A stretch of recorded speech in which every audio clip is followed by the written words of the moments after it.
It looks like you're live. Welcome everybody. It's Brandon Grable with Clearly Established, and I'm joined here by Lack himself. What's going So on? not much. And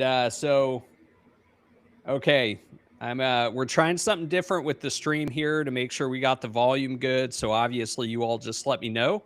Obviously, Lack, I don't think you need any introduction. Everybody should definitely know who you are before they knew who I am. But Maybe. Never know. Never know. but how would you describe yourself? Um, I would describe myself as a God-fearing husband, father, just trying to figure things out. I guess. I imagine you might be asking more directed towards the channel, or or Hey, or me in particular. that was a good response. That was a perfect response. Matter of fact, I'd view Good myself the deal. same way, right? So Yeah, yeah. we so specific to the channel, let's talk a little bit for those I know you've been interviewed before. I know you have a whole playlist that kind of talks about how you get started, and we'll get into that. But when you were when you started adulting, right? Mhm. What were you doing? Obviously, it wasn't YouTube. Yeah. Uh, well, if we're gonna pull all the way back to when I was 18, I graduated high school. That that was good. My mom is the oldest of 12 children. She was one of the only 12 that did not become a teacher, but because I had so much exposure to teaching, that was my first thought for career path. So I started going to school for that, and I had two car fires in my first semester, and things just were not going the way I wanted them to. And I had gone to a military boarding school for high school, which is a completely Was that by other. choice or Uh, yes and no. Like I was getting in a lot of trouble, and it was one of my last options. But I saw the adventure in it, so I kind of leaned into it, and I was like, yeah, let's do that. And it turned out to be a good experience. But because of that background, I ended up joining the military when college was not working out for me, and was a combat medic for First Infantry. Went to Iraq, spent a little over a year there, go and Army? yeah, were you military as well? I was. Actually I'm still in the reserves today, but I Oh, joined the army at 17 years old. Iraq, Afghanistan, did that for about 10 years, then got out and went to law school. you must be an So, officer now then. no, I stayed enlisted. I Really? work for a Even living today? even today. Yep. That's a trip. Yeah, You don't find too many people with a college degree that stayed enlisted. yeah, well, at 17, it's just I want to be with the troops, right? I don't stay away from the bureaucracy, right? Yeah, And yeah. to me, it was always about the people I served with that mattered, and I felt like being down in the trenches, having to do the get your hands dirty, if you will. That's what was important to me, not necessarily. This might sound weird, but I didn't really continue serving for any cause. It Mhm. was more the camaraderie, right? That's why I did it. Yeah. So No, that makes total sense. There's nothing like it. I mean, once you get out, I know a lot of people really yearn for that connection that you find in the military, which I think actually is something we can look at within police departments as well. I think they have a very similar, if not identical, camaraderie element going on. But but once you don't have it's definitely something that you yearn for and look for, and it's really difficult to find in the civilian world. well, it's interesting you say that. So you were a combat medic, you Hmm. deployed. So obviously enlisted. How long were you in for? I was 4 years, and then three. I can't remember if it was 2 or 3 National Guard. It Okay. was nothing. Like afterwards, I was just they offered me a deal because I said I'm done, I'm out, let me go, and they offered me all the bonuses to stay in, like the $40,000 reenlistment bonuses and stuff. But the one that they offered me that said, "Okay, I'll sign a contract," was I can't remember if it was 2 or 3 years National Guard in California, so near my home, and they would remove my name from the inactive ready reserve. So couldn't get stop lost or stop movement and pulled back in and thrown back downrange. So Yeah, no, good deal on that. Now, so when you did the National Guard, obviously that's a part-time gig. I guess you continued on doing the first responder type role. yeah, um, yeah, Los Angeles. Have you been following the stuff with the oh gosh, I want to say it's Minnesota with the Somalis and the Yes. money, The big day money going actually out.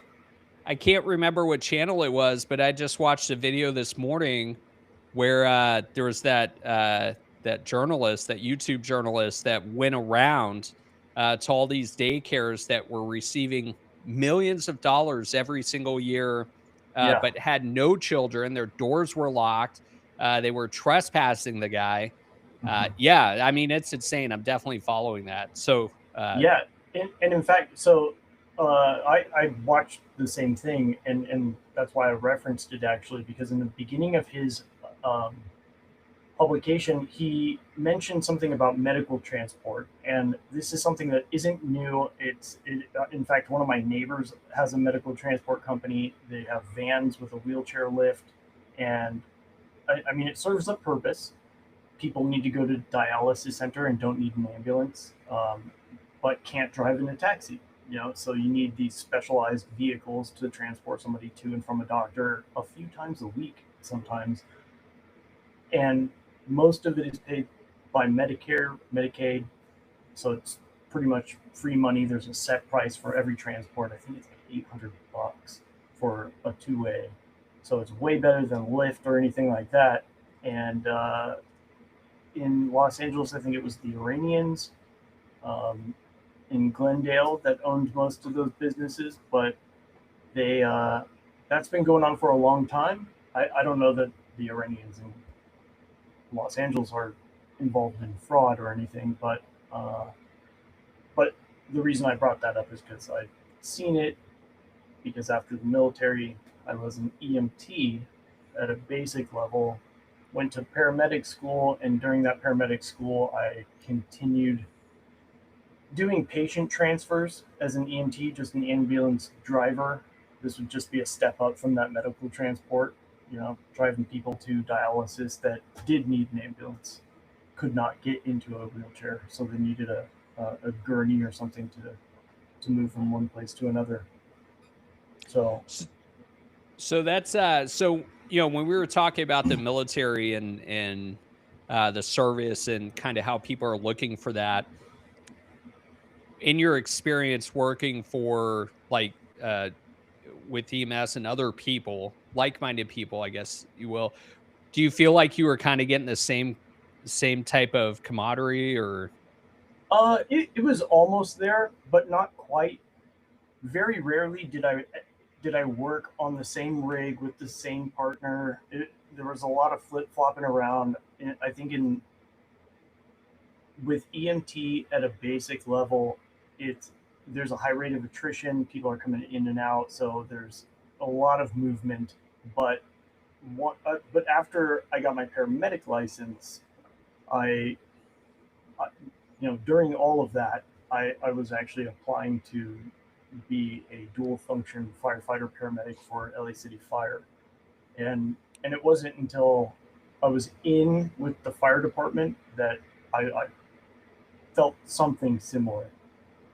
But not even it was the same because they say they're a paramilitary organization, but like half the members have never been in the military, so it's just they kind of act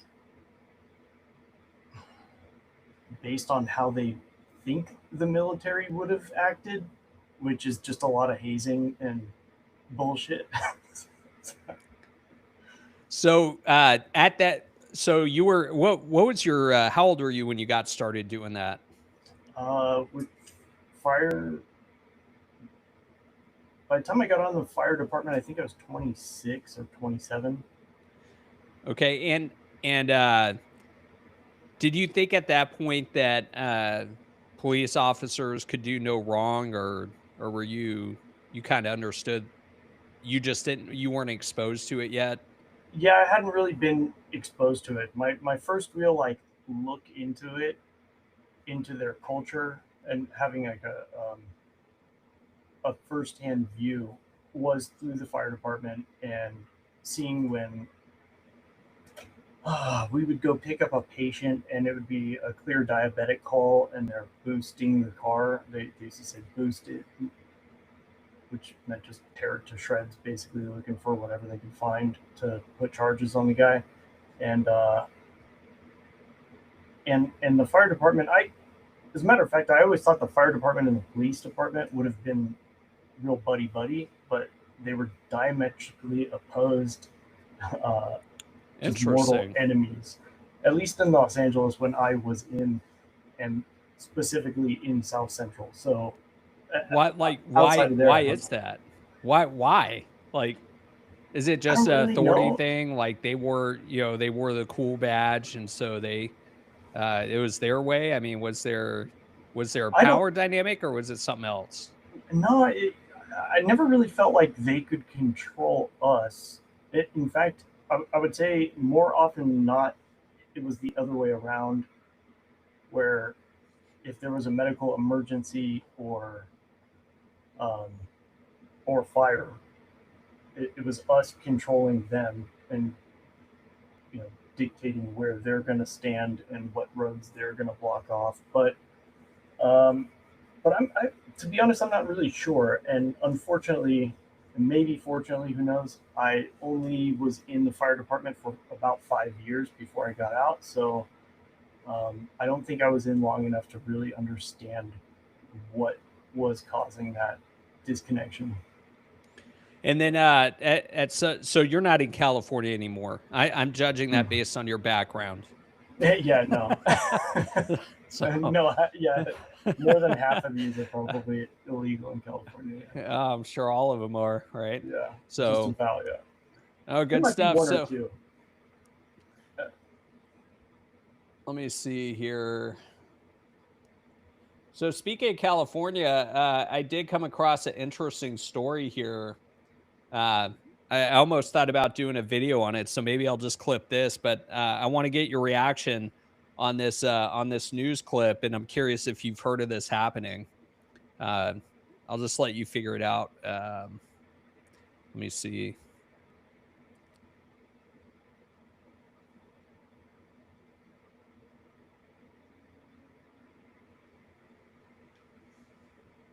Traffic sting operation Oh, involving pedestrians and loud. unmarked crosswalks is getting a lot of attention online. Some people say officers are setting drivers up.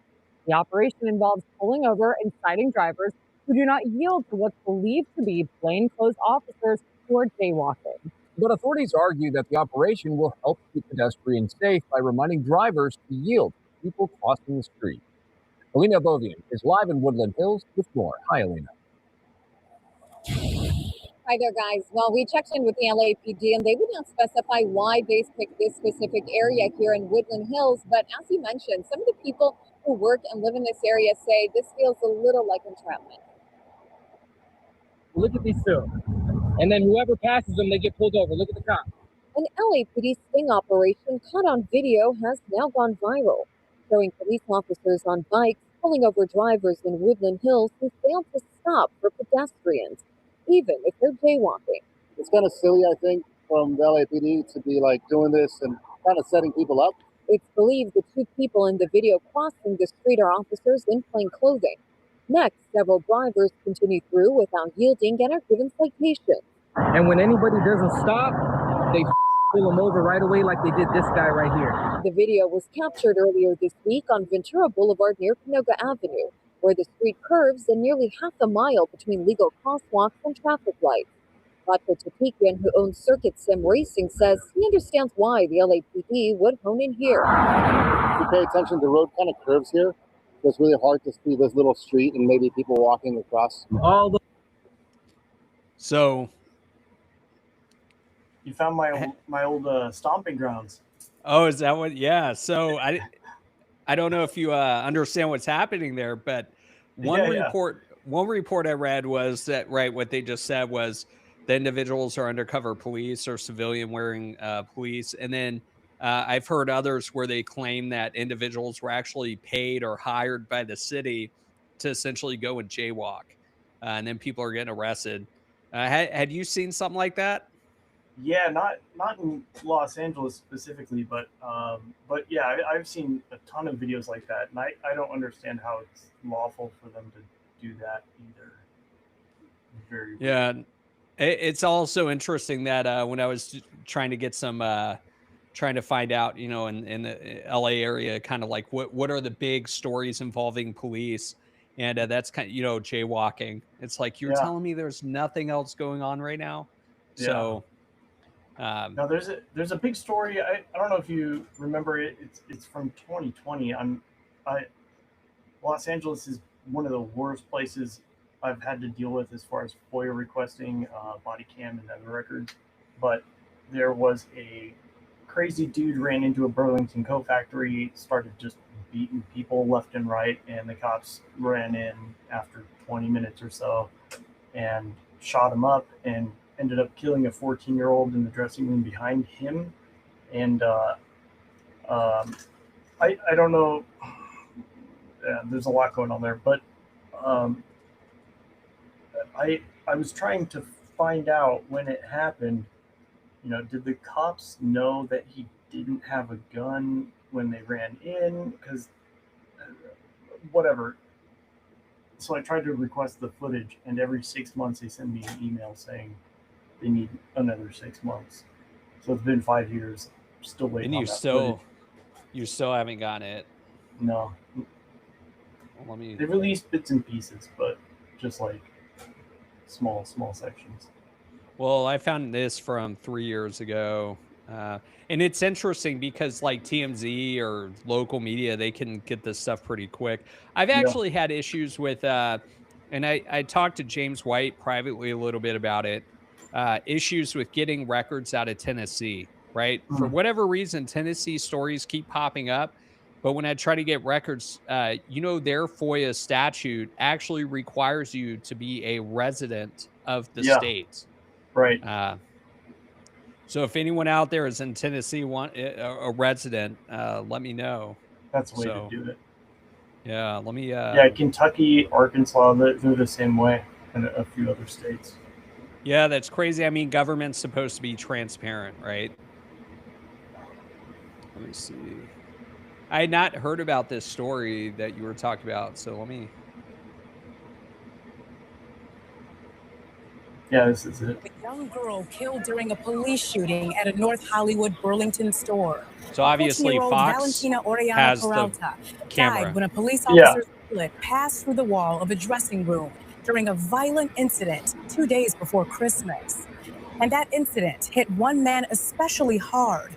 Millie Corrado was also the innocent victim of a police officer's bullet 3 years ago. This morning, in a poignant scene captured by just one station, these two cases came together. Only our reporter Laura Diaz. And it brings me great sorrow to see this. Do you know if Wednesday the family morning in a suing? drenching rain, Albert Corrado I flowers haven't followed it in a while.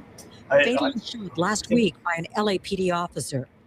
The location is the Burlington store in North Hollywood. The memorial is for 14 police officer in hot pursuit. So you're of an still assault on it, though. suspect, You're not going away. You're going to viciously make them give you attacking those shoppers, records. No, opening fire inside of the store. Like, I think the way that they got this video actually is LAPD has their own YouTube channel, so they put out their officer shootings and whatever, as long as it isn't making them look bad, I think. And when I first requested it, they actually directed me to their YouTube channel. like, oh, here you go, here's all everything we're willing to release. But there's like 20 officers on scene, on reports, 911 calls, all the radio communications. But as you can see in that video, there's a guy with the AR, and he's like 4 people back, and he just rushes in front of everybody, pushing everybody backwards to get to this guy and shoots him like almost on sight. Yeah, that's insane. That is insane.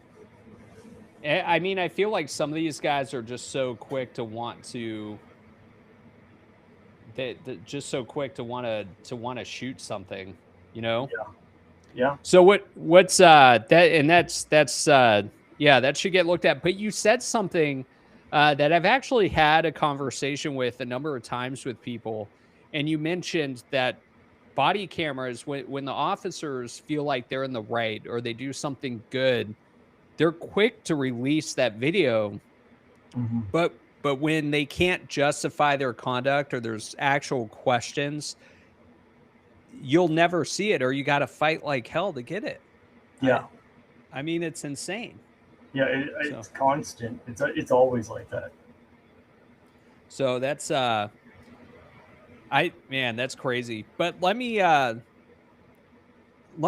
you. So I know I want to give you a chance to do a little plug here, because I see associated with your channel is it Attorney Shield? Is that what it's called? Yeah. So what like it has attorney in it. I should know what it is, but I guess I'm kind of my own attorney.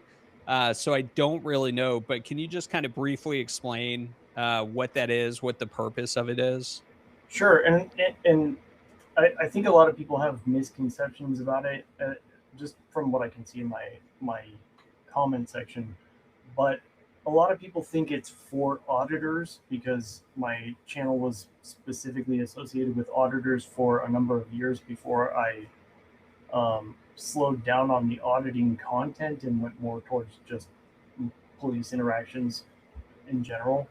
I still do auditing videos as well, but the app itself is not. We didn't build it with auditors in mind. We figured, most of them probably aren't going to call an attorney and have an attorney speak for them. They're almost testing themselves as much as they are the officers. But the app is more aimed at the average individual that doesn't know about Pennsylvania v. Mims and all the other little things that you should know, that you should have been taught maybe in school. I don't even know. I kind of disagree with that too. But all the things that are going to get you jammed up on a traffic stop or any other type of police initiated interaction, whether it be domestic violence or immigration, whatever, you can hit the button, connect with an attorney, and at least have some sort of voice for you if necessary, or just recommendations on what you could or should do in that situation. Because as I was seeing it, I have a submission form that you can send in your interaction if you have an encounter with the police. And a lot of people send me things, and it's just obvious how much of the population doesn't understand either their rights or what they're required to do in certain circumstances. So we looked at solving that problem, and so far it's doing pretty good. So good deal. So it's not meant to be like an attorney on retainer. It's just meant for, like, if you're in a situation where you want like I don't know, unbiased, but maybe a different take or attorney input on a specific circumstance. That's how someone could use it. Yes. Yeah. Okay. Because I see a lot of people that, forget that they just shouldn't talk to the police and just start trying to defend themselves or trying to explain, no, you don't understand this, but you don't need to do any of that. And anything you say is going to be used against you. But yeah, and to clarify too for folks, obviously the like refer to the term, the terms and everything. Anything you're saying, you're not representing anything beyond what it's like. Check the documents, check the whatever contract. What's the website for people to go to find out more about that? Attorney Button or attorney-shield.com, either one of those. Okay, good deal. Now, yeah, and the key thing, and you said something else that's obviously important, and everyone's going to say, yeah, I know that, right? Don't talk to the cops, right? Because you're absolutely right. Their sole purpose is to find out what crime occurred, right? And they're already, most of the time, they're going to go in with a preconceived notion. That's at least been my experience. And if they think you're guilty without you even opening your mouth, their only objective is to get you to confirm it, at least in my experience. So the best way is you don't answer their questions. You don't talk to them because they're there to achieve one purpose. And more likely than not, it's not to let you go. Right. Yeah. So let me, I do want to show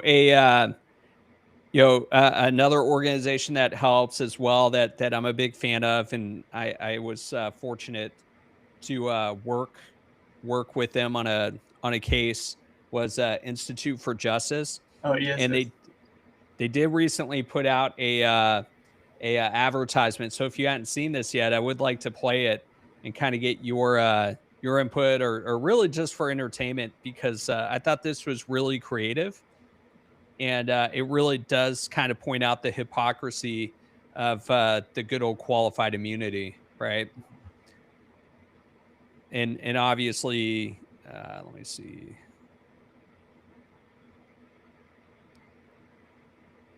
And hey, Chad, if you all have any questions or anything, definitely bring them up, and we'll get to them and kind of go from there. I know we kind of did this last minute. I didn't get the notices out as soon as I wanted to, but here we are.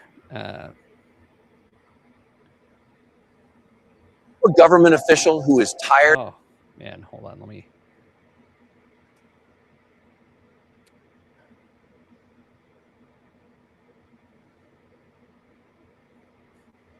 Of feeling congested by the U.S. Constitution? Does getting a warrant give you heartburn? Does free speech make your ears ring? Then ask your doctor about a new drug called Immunity. Originally formulated by judges and justices, Immunity stops Americans from standing up for and enforcing their rights. I'm an honest cop serving my community. What do I need immunity for? You don't. The Fourth Amendment already protects you when you make reasonable decisions. True. Immunity just ensures there aren't consequences for any of your actions. I thought immunity only protected police. Can I get it? You sure can. You may think immunity is just for police, but it was designed as an effective way to protect all government officials from accountability. Doesn't it only protect me if I make split-second decisions? I can't plan to violate someone's rights and still get immunity, can I? Yes, again.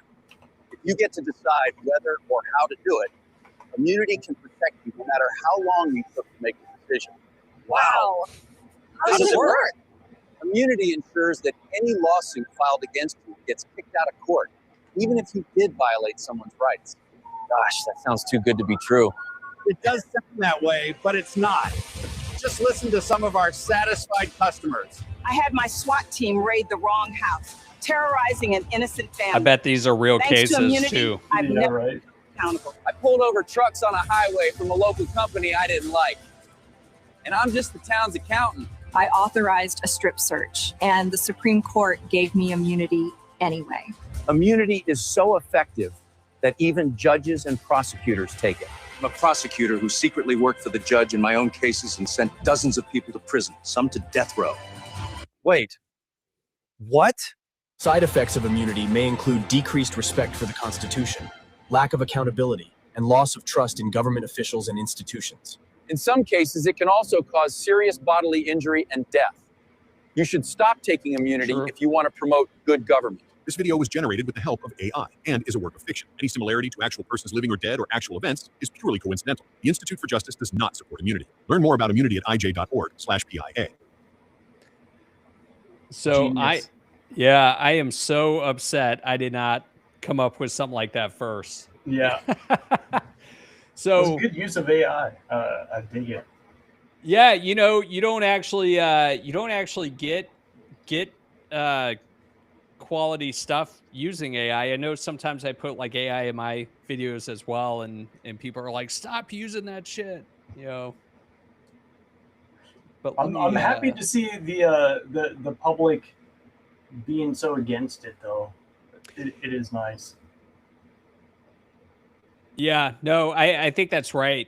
But let me ask you actually. I'm curious because you see a lot of videos. Obviously, you post a lot of great stuff. By the way, so with the rise of AI and deep fakes, do you see this technology impacting police accountability at all,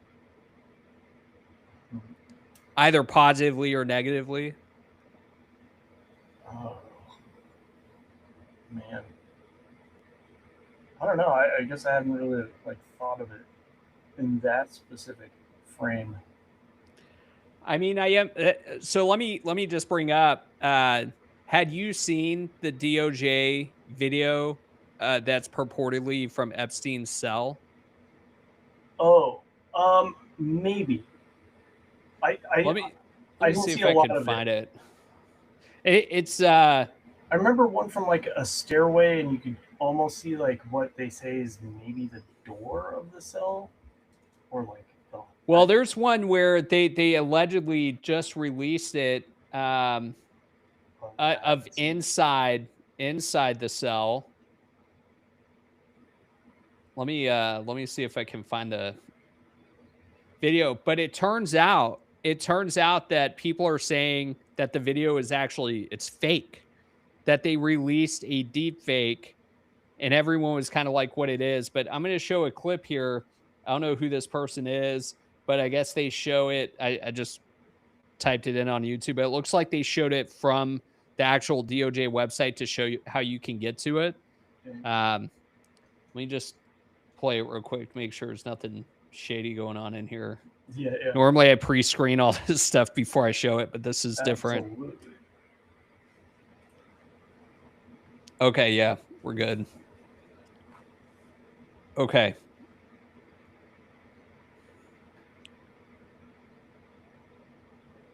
So the DOJ released an Epstein video that, so if you recall, that for years they said, I didn't really pay a lot of attention to this Epstein stuff, but it's just been all over the place right now. And then this is what really piqued my interest was for years they've been saying, oh, we've released all the video we have. And there was all this talk about these couple of seconds that were missing.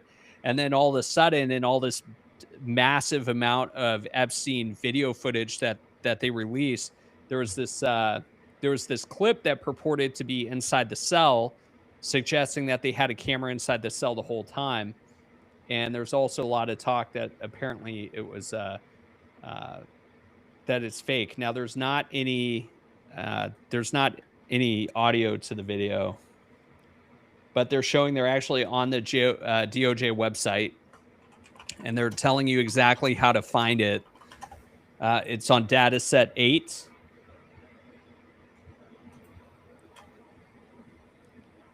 And they tell you which clip to actually select.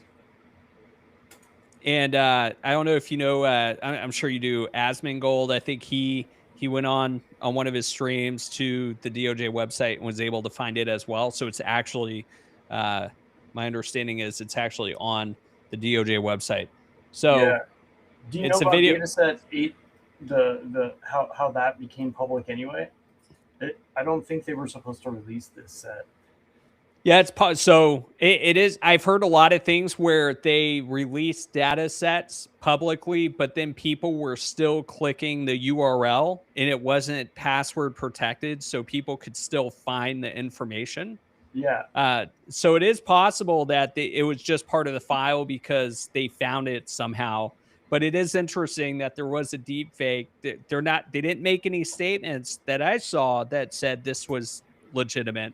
Yeah. But it does raise the question of, what is, if AI is this way today, and another thing, I don't know if you remember, like all these crimes, like with shootings, like, the Charlie Kirk stuff, for example, they took those grainy photos, people were running them through AI for enhancements and just coming out with complete crap that was getting shared all over social media. It's like, this is just an AI made image. It's not real, but people are like, oh, that's the guy that did it.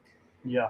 And so it begs the question of like, what is it going to look like in 5 years from now, 10 years from now? And then when you have police releasing video, how can you trust the authenticity of it? Yeah. Yeah. It's going to be crazy. Very difficult. I don't know. Yeah, man, you're, I'm just, and then obviously there's going to be, that's why I think it's important for auditing, right? Because you're not relying on just one video or one analysis on it. So I wasn't sure if you saw. So no thoughts on that yet. It's almost like well, obviously you get one bad actor in the records department to create some sort of AI or take body cam and alter it just enough to show like a gun in somebody's hand or something like that, and that's why they shot him allegedly. It almost like pushes me to the only solution would be to live stream every encounter. I don't know any other way. I mean, but then again, eventually they're going to be able to manipulate that too. It's going to be that good. So, yeah. Well, maybe live stream body cameras too, right? I mean, yes, that's what I mean. Is okay. Live stream direct from the body cam straight to the internet somehow. I mean, I'm sure they're like, you can do that with Flock. These Flock cameras, you can go and search through their database, and they're not password protected either. You can watch all sorts of different areas of the United States. Why not do that with body cams? Yeah, that's actually crazy. The Flock stuff. I don't know if you saw, they say that it's just for security and they don't do stuff, but there's those videos where the Flock cameras will actually zoom in on people on its own. It's all AI driven. If someone's watching their phone in front of one of these cameras, it zooms in to what content are they watching. Yeah. It's nuts. Like, and we're in 2025. Yeah. I mean, the technology is only going to get better. Honestly, okay. I don't know how much you've been looking into this Flock stuff, but here's my issue with it. And I think there's more to the story. And I say that I don't know if somehow there's government ties to it. I have no idea. I'm just kind of talking, because what's interesting to me is Flock has access to the criminal system, right? All the criminal systems to be able to run these data sets through. Yeah. But if you and I were to set up a license plate reader company, we civilians are not entitled to access to that information. So how do they get it? Yeah. I don't know. No clue. And talking like NCIC and all that kind of stuff. Right. Exactly. Yeah. Like, how would you get access to it? Like, I've actually contacted people. I couldn't get anywhere, but I was like, hey, if I want to start a company, how do I get access? How can I get access? Because I know there's special layers of computer systems you need as step one, but two, you got to get a contract essentially as a government contract, which I'm still waiting to see if they respond to some requests to see if Flock has such a contract. But what Flock is doing, though, is if they're going to get a contract with, say, Houston for Houston's data, they shouldn't be also using that with any other data. But we know they are, right? That's part of the right. That's why a lot of people have issues with it. But anyway, let me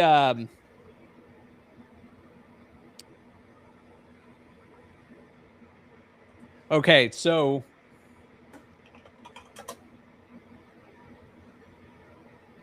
All right.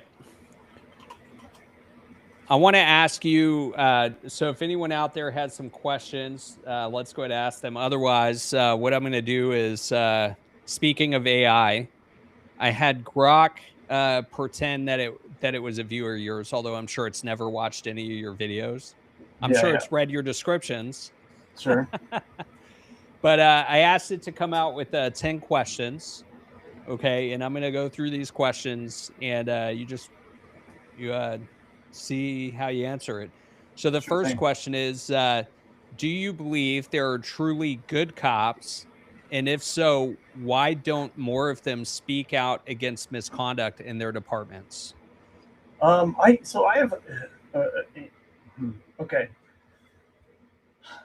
I think most people who enter law enforcement do so with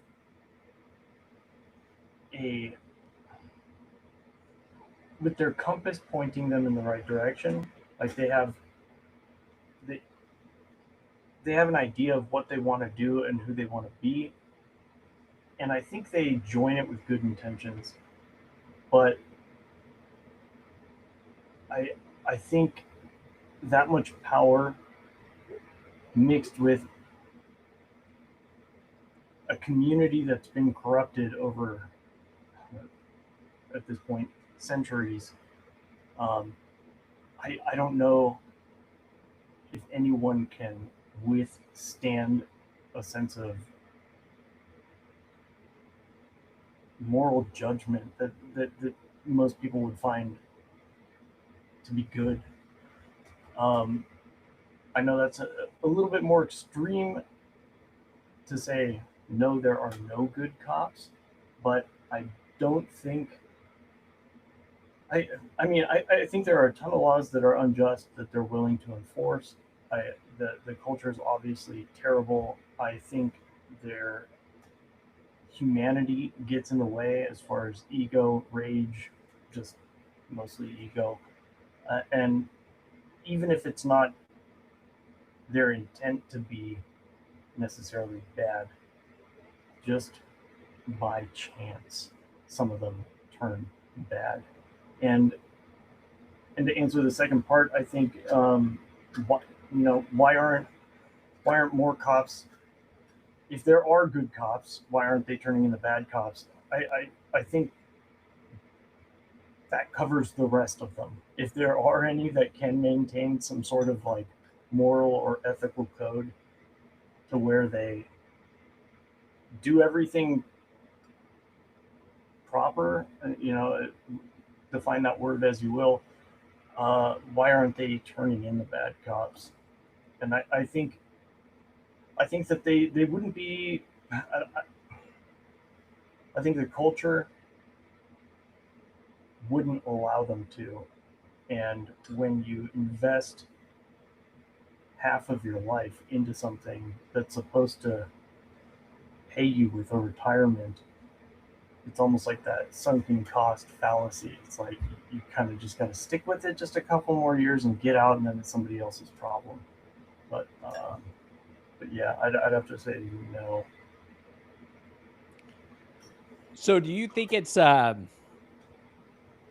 I've tried to think about this question a lot, and right, I have to when I evaluate these cases, because I get so many calls, so many different cases, and part of the evaluation is, did an officer truly make an honest mistake, or was this intentional? Did it appear to be intentional?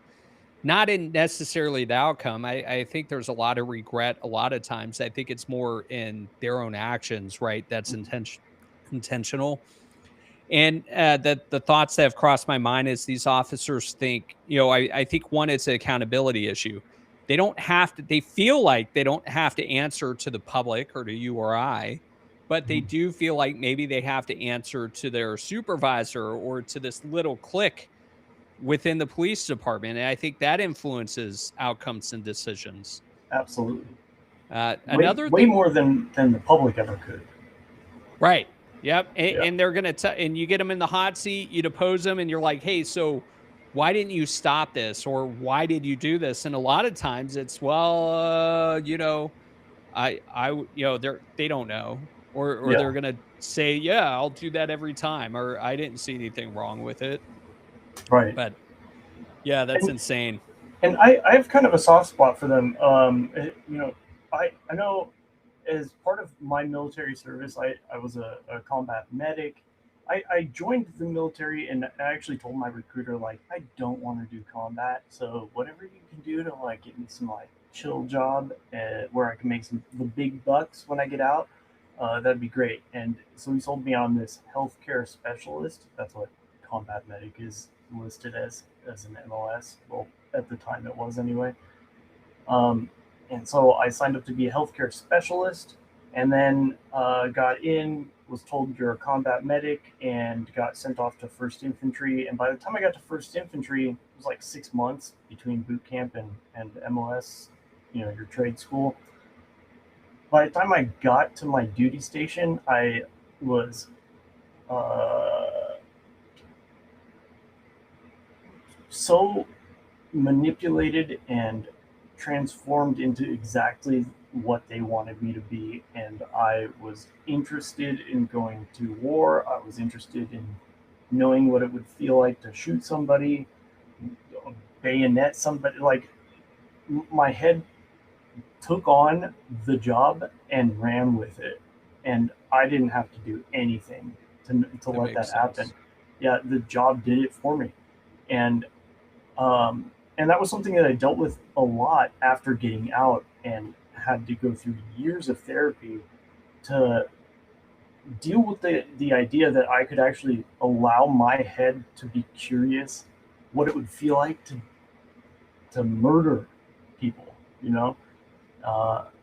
So I know that the young cops that are just getting out of the academy, not all of them, maybe not even half of them, I don't know, but there's got to be a large proportion of these young recruits that feel the same way. They want to know what it's like to shoot someone, what it's like to be in their first shooting, or to make a big bust, or, you know, take it in any direction you want.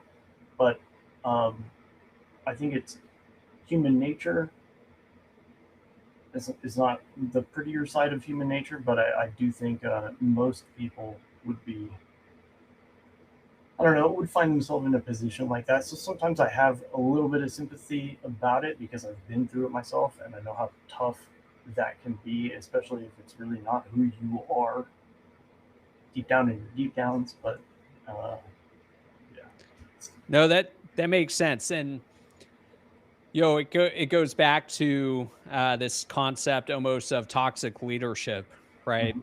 You know, like in the military, I don't know if you've ever been in a shitty unit, and it had a lot to do with who was in charge.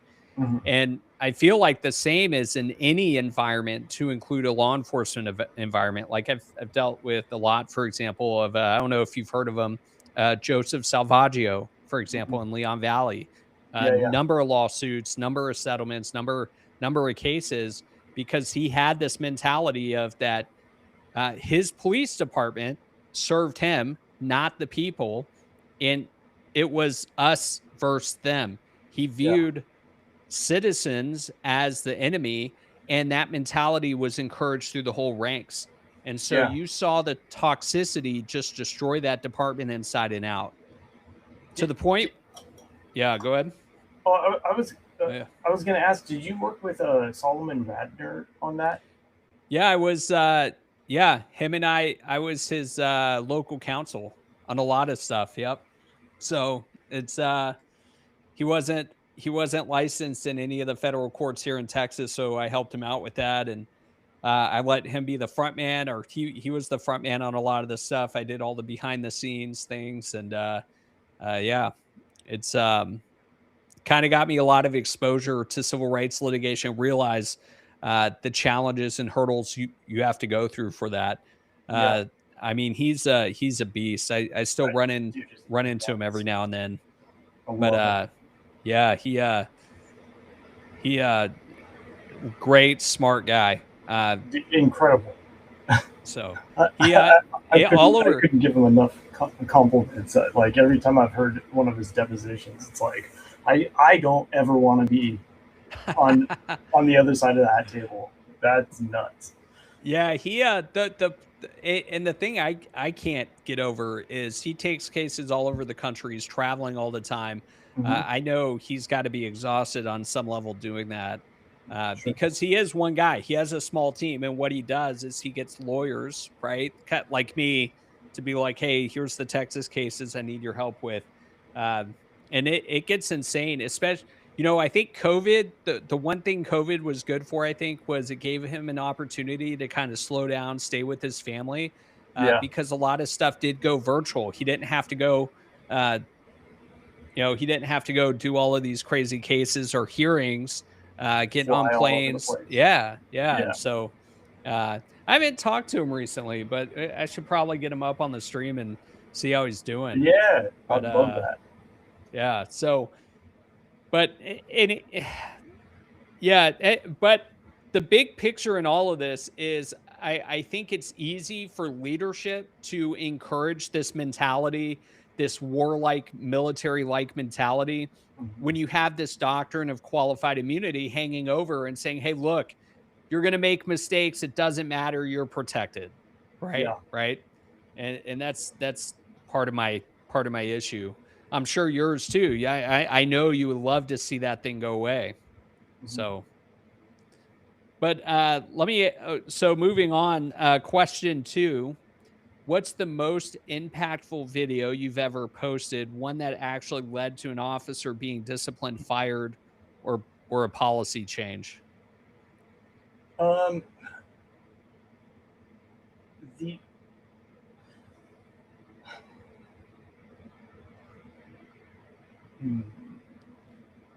There's probably more than one. Yeah, I know there's quite a bit. I know last year just about a year ago, I tallied up the amount of um, donations that were given from the audience to people who had cases. And I didn't do a lot of fundraising this year for anybody. And my role in the fundraising is just to say that there is a fundraiser. It's over there. I don't touch any of the money. Don't want to. But last year I did the math, and it was almost at $250,000 that people were willing to throw down for these cases. So I mean that's really interesting. I know in Cleveland Heights, Ohio, after an incident, I wasn't the only one that covered it. In fact, I don't think I was even the first person to cover it, but I might have been like the very next day. But Cleveland Heights, the mayor rallied to amend the law somehow, and I don't remember the video title. It's been like 3 or 4 years now, but there's they changed something about the law and how the police pull people over and deal with people on the side of the road. That was a big one, and then there's been numerous terminations. In fact, right when we went live at 4, I released a video and put at the top that we were here doing this live in the pinned comment.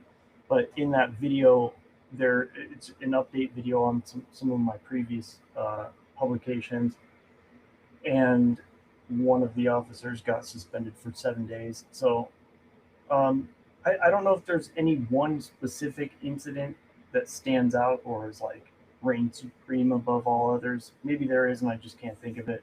But overall, it still blows me away how much impact it's had. I mean, I'm just like anybody else in the chat with no education or anything.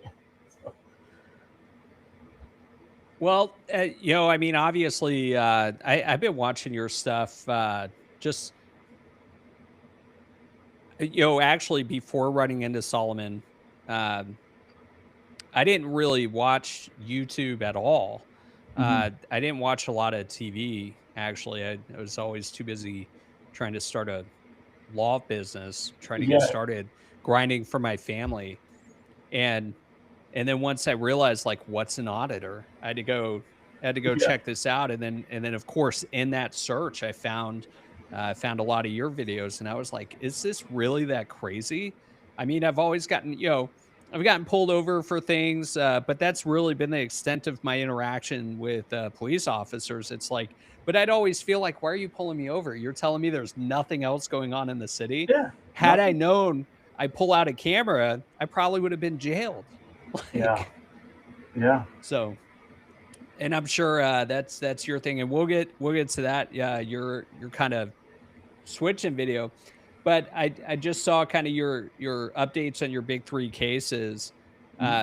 So this happens to actually work pretty well, because the third question on this list is, how do you decide which footage to feature, and do you ever reject submissions because maybe they show escalation from the civilian unnecessarily? Man, Grok is really getting into it. Yeah. It's a good question, because I absolutely have to deny videos. I just couldn't do everything that got sent to me, even if they were all good, or something that I would want to put my name behind. But can you repeat what was the last part of Grok saying? Oh, if it was unnecessary escalation, is that right? Yeah, from the, I guess if I'll just tell you the exact word. It says, do you ever reject submissions because they show auditors escalating unnecessarily? Okay. I change it from auditors to citizens, because I don't think it changes the question, but yeah, no, that's perfectly fine. I think either way, no, I wouldn't reject it just because I saw escalation on the citizen side. I think the officers are obviously being paid to do a thing. They should feel prepared to at least deal with something outside of the norm. Not only that, and I've maintained this position since the beginning of the channel. I say it in almost every live. For some reason, we always get to it, but I think the Academy shows you how to enforce the law in a sterile environment, and they'll try to throw in some little things here and there, but realistically, I believe the real training for an officer is going to be on the street and dealing with things face to face every day. So when an auditor is almost unnecessarily aggressive, I dig it. I think it's great. I think that the officer should be exposed to the most intense speech and incident that they outside of violent interactions. I think they should be exposed to a gamut of different incidents to really kind of figure out their style, understand how to work through some of these things, because at some point they're going to get into a situation where violence is going to be an option for them, and if they don't know how to deal with somebody screaming at them, they might resort to it faster. I don't know, but no, that's not a reason I would deny it from the video. Yeah, I'm sure it's also just a matter of, as you mentioned, it's you probably get a ton of them, and you got to kind of figure out which meets certain criteria. I can only imagine. I don't know what your team is, but I know, like, it's with just me. Yeah, so yeah, Both of us. I get it. I get it. But It's a ton of work. Yeah, it is, especially on the law firm side. I obviously have a team here on the with the law stuff, and we get so many calls, especially since I started doing YouTube. So if you call my office. There is a process. It is because I am the only lawyer. I tried to do the more lawyer thing, but it's a quality control issue for me, and I can't take all of the cases, unfortunately. But there is a review process, so just be patient with that. Now, there was a question from the chat that said the weapons you have on the wall, do they actually get use? They get used from time to time. Some of them, like the P90. I've just always wanted a P90. Yeah, I got one of those. It's good. Yeah, Good firearm. They're fun. Fun, light, no recoil, 50-round mags, Yeah. and you get the right. And allegedly piercing, right? So Yeah, you have to get the steel core, and they're not available or they are available, but they're super expensive. Was that the red tips or whatever? No, it's usually like Fiocchi and all those other ammunition companies. They won't sell it, but if you go, here's a shout out to a company who doesn't know I exist. Elite Ammunition. If you get their S4, that's their armor piercing 5.7. But it's just they hand load and sell cases of 20. It's way too expensive. But my first fancy firearm was actually that I spent money on was a 5.7. Yeah. So, and then after that, I was like, gotta go get the PS90. The 5.7's like my number one. I'm not allowed to do any of that, am I? Oh no, I think that was Lego. You're good. You're good. Yeah, my airsoft 5.7. No, so y'all probably can't see my background at all. So I got Daniel Defense sitting back there. Oh, nice. I knew you had firearms in your background, so I was like, I have to have something in mind, right? Yeah. I was gonna bring a black powder to show, but it's a little too bulky, I built one.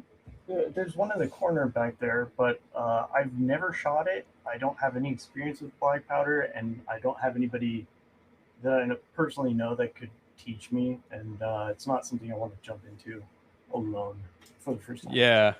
No, I got you. I never fired mine either. I just thought it was really cool that I could, the NFA needs to go away anyway, but I thought it was really cool that I was able to purchase a black powder rifle without doing any paperwork. So I think I bought it just for that purpose alone. Yeah, you can get it sent to your house. Yeah, yep, just like ammo, right? So the I love talking about that stuff. I could go. Oh wait, yeah. I always talk about that. It's really fun. So actually, gotta get to the. Yeah, come out to Barrow County. Let's go to the range. I'm down. There you go. But where are you at now? I'm out in West Virginia, so it's still a free state. There you go. That's good. And I saw your video. Actually, the guy charged with arson, he's actually my client now. I saw you did a video on that. And I saw there was a comment you posted that said, "I'm glad I'm not in Texas." I was like, what's wrong with Texas? Like, what? Yeah, that was it. Some people didn't get it. Yeah, no, it's it's crazy. Yeah. So question 4. Let me see. Yeah. So you strongly advocate ending qualified immunity in police unions. What's your top priority reform, and how realistic is it in the next few years? I think I would actually put qualified immunity at the top because I think it might be one of the most realistic. I think there's too much money in the unions to see them ending anytime soon. That's true. I agree with that. Yeah. So I don't know. I know it's kind of a pipe dream either way, but I do think that there are people opening their eyes, listening in. We see a number of states abolishing qualified immunity at the state level. But yeah, as far and maybe even I wouldn't even care if they kept it at the state level. Let's just get rid of it. And I would. I take that back completely. Sorry. I have to check on my chickens video reminder. I have chickens, but tax yeah. exempt. What, the eggs? Yeah, do they for do you get some kind of farming exemption for having chickens? No, I think I think they do have a homestead exemption. I don't know if that actually has anything to do with homesteading, but I know whatever they have for agriculture, my military benefits were better than whatever the agriculture thing was, so I can only have one. But no, and actually I hate eggs. I don't like. Well, you gotta explain that one then. Well, I used to like eggs a lot, and then when we got here, I've been in West Virginia for about 5 years. Yeah, bought a bunch of chickens, and I just grew out of them. Maybe too many eggs, just meh. But you're just like done with it. Yeah. So on the qualified immunity piece, I actually did an interview with a professor, and I posted that as one of my videos, where he did a lot of research, and he actually found that the original text of the Civil Rights Act specifically excluded the use of defenses, and the court kind of read into it. And so I know, at least in the Fifth Circuit that covers Texas, they basically acknowledged it. They acknowledged that the text did not match. But they're like, well, but we got to answer to the Supreme Court. And that actually brings up an interesting thing, what I've been seeing happening. And that's this fight in the courts. I don't know if you've been following a lot of these, they call activist judges have been striking down a lot of Donald Trump's attempts to fire people or funding issues. Yeah. And the Supreme Court keeps overturning them and saying, look, this has been well established. You got this rule that says it's administrative. You can't sue in the courts, but then they let them keep doing it. And what's interesting to me is that when it comes to a political agenda, stopping Trump, you get these liberal judges that are absolutely willing to step out of line, ignore case law, and overrule things. But then when it comes to qualified immunity, we don't have the same type of activism from these judges, where I think it's almost founded, right? They can absolutely say, look, when the Supreme Court first said this, they were not reading the text correctly. What better way to force the Supreme Court to look at it? Because look what's happened every time a liberal judge has shut down Trump. If they apply the law wrong, how many cases has the Supreme Court overturned when it relates to Trump? Yeah. If you get one appellate judge, just one appellate panel, to basically say it's not in the text, qualified immunity needs to go away, the Supreme Court will absolutely need to look at it. Yeah. But until that happens, we're just at the whim that the Supreme Court just chooses to do it. So I'm like, why aren't we getting this activism on qualified immunity? What is I don't know what judges clearly will stick their necks out when they want to. I'm curious if maybe I know Trump got lucky maybe and was able to stack the Supreme Court. Maybe the idea is you only get like the one shot, and right now might not be the best time to do it with the with the 9 that are in place on SCOTUS, but I'm not sure. Yeah, we gotta get the so a lot of people say like qualified immunities could be around for a long time. Here's the thing. I think the more that people bring it up, the more people are educated about it, the more attorneys are raising the issue in courts. Mm-hmm. It's going to happen, and it's probably going to happen a lot sooner than we think. Because the reality is, it's not for the courts to fix this issue. It's up to the legislature. And if they're so concerned about, well, qualified immunity will cause the system to implode or whatever, it's like, but that's not your problem. That's for the legislature to figure out, not the courts. And at the end of the day, I think a lot of it's bogus anyway. There's a lot of a lot of studies currently happening right now in the states that have gotten rid of qualified immunity. Guess what? They still have police departments. Yeah. So it doesn't. But yeah, and it's just the state too, and most civil lawsuits are going to cost, at least I think most. I don't know for sure, but I do believe most civil lawsuits are going to be filed in federal court if there's standing to be in federal court. Well, let me ask you this. When you were in the military and you saw someone do something wrong and they were wearing the uniform, right? Would you want to keep them in the uniform? It's that simple. Yeah, no. Exactly. It's like that. That's how I view it. It's like, look, well, we're not going to have cops. Well, you know what? I'd rather have no cops than dirtbag cops. Yeah. Why is that hard to comprehend? Yeah, not to mention, like, I can't remember the most recent example, but there's all the time there's like shootings and all sorts of fun stuff happening, and I haven't done it yet, but I and maybe me saying it out loud is going to be the catalyst to make me actually go do this, but to FOIA request how many tickets were given during the time that guy got away from a bank robbery or something like that, so we keep the cops, but kill all the BS that they don't need to be out there patrolling like hall monitors.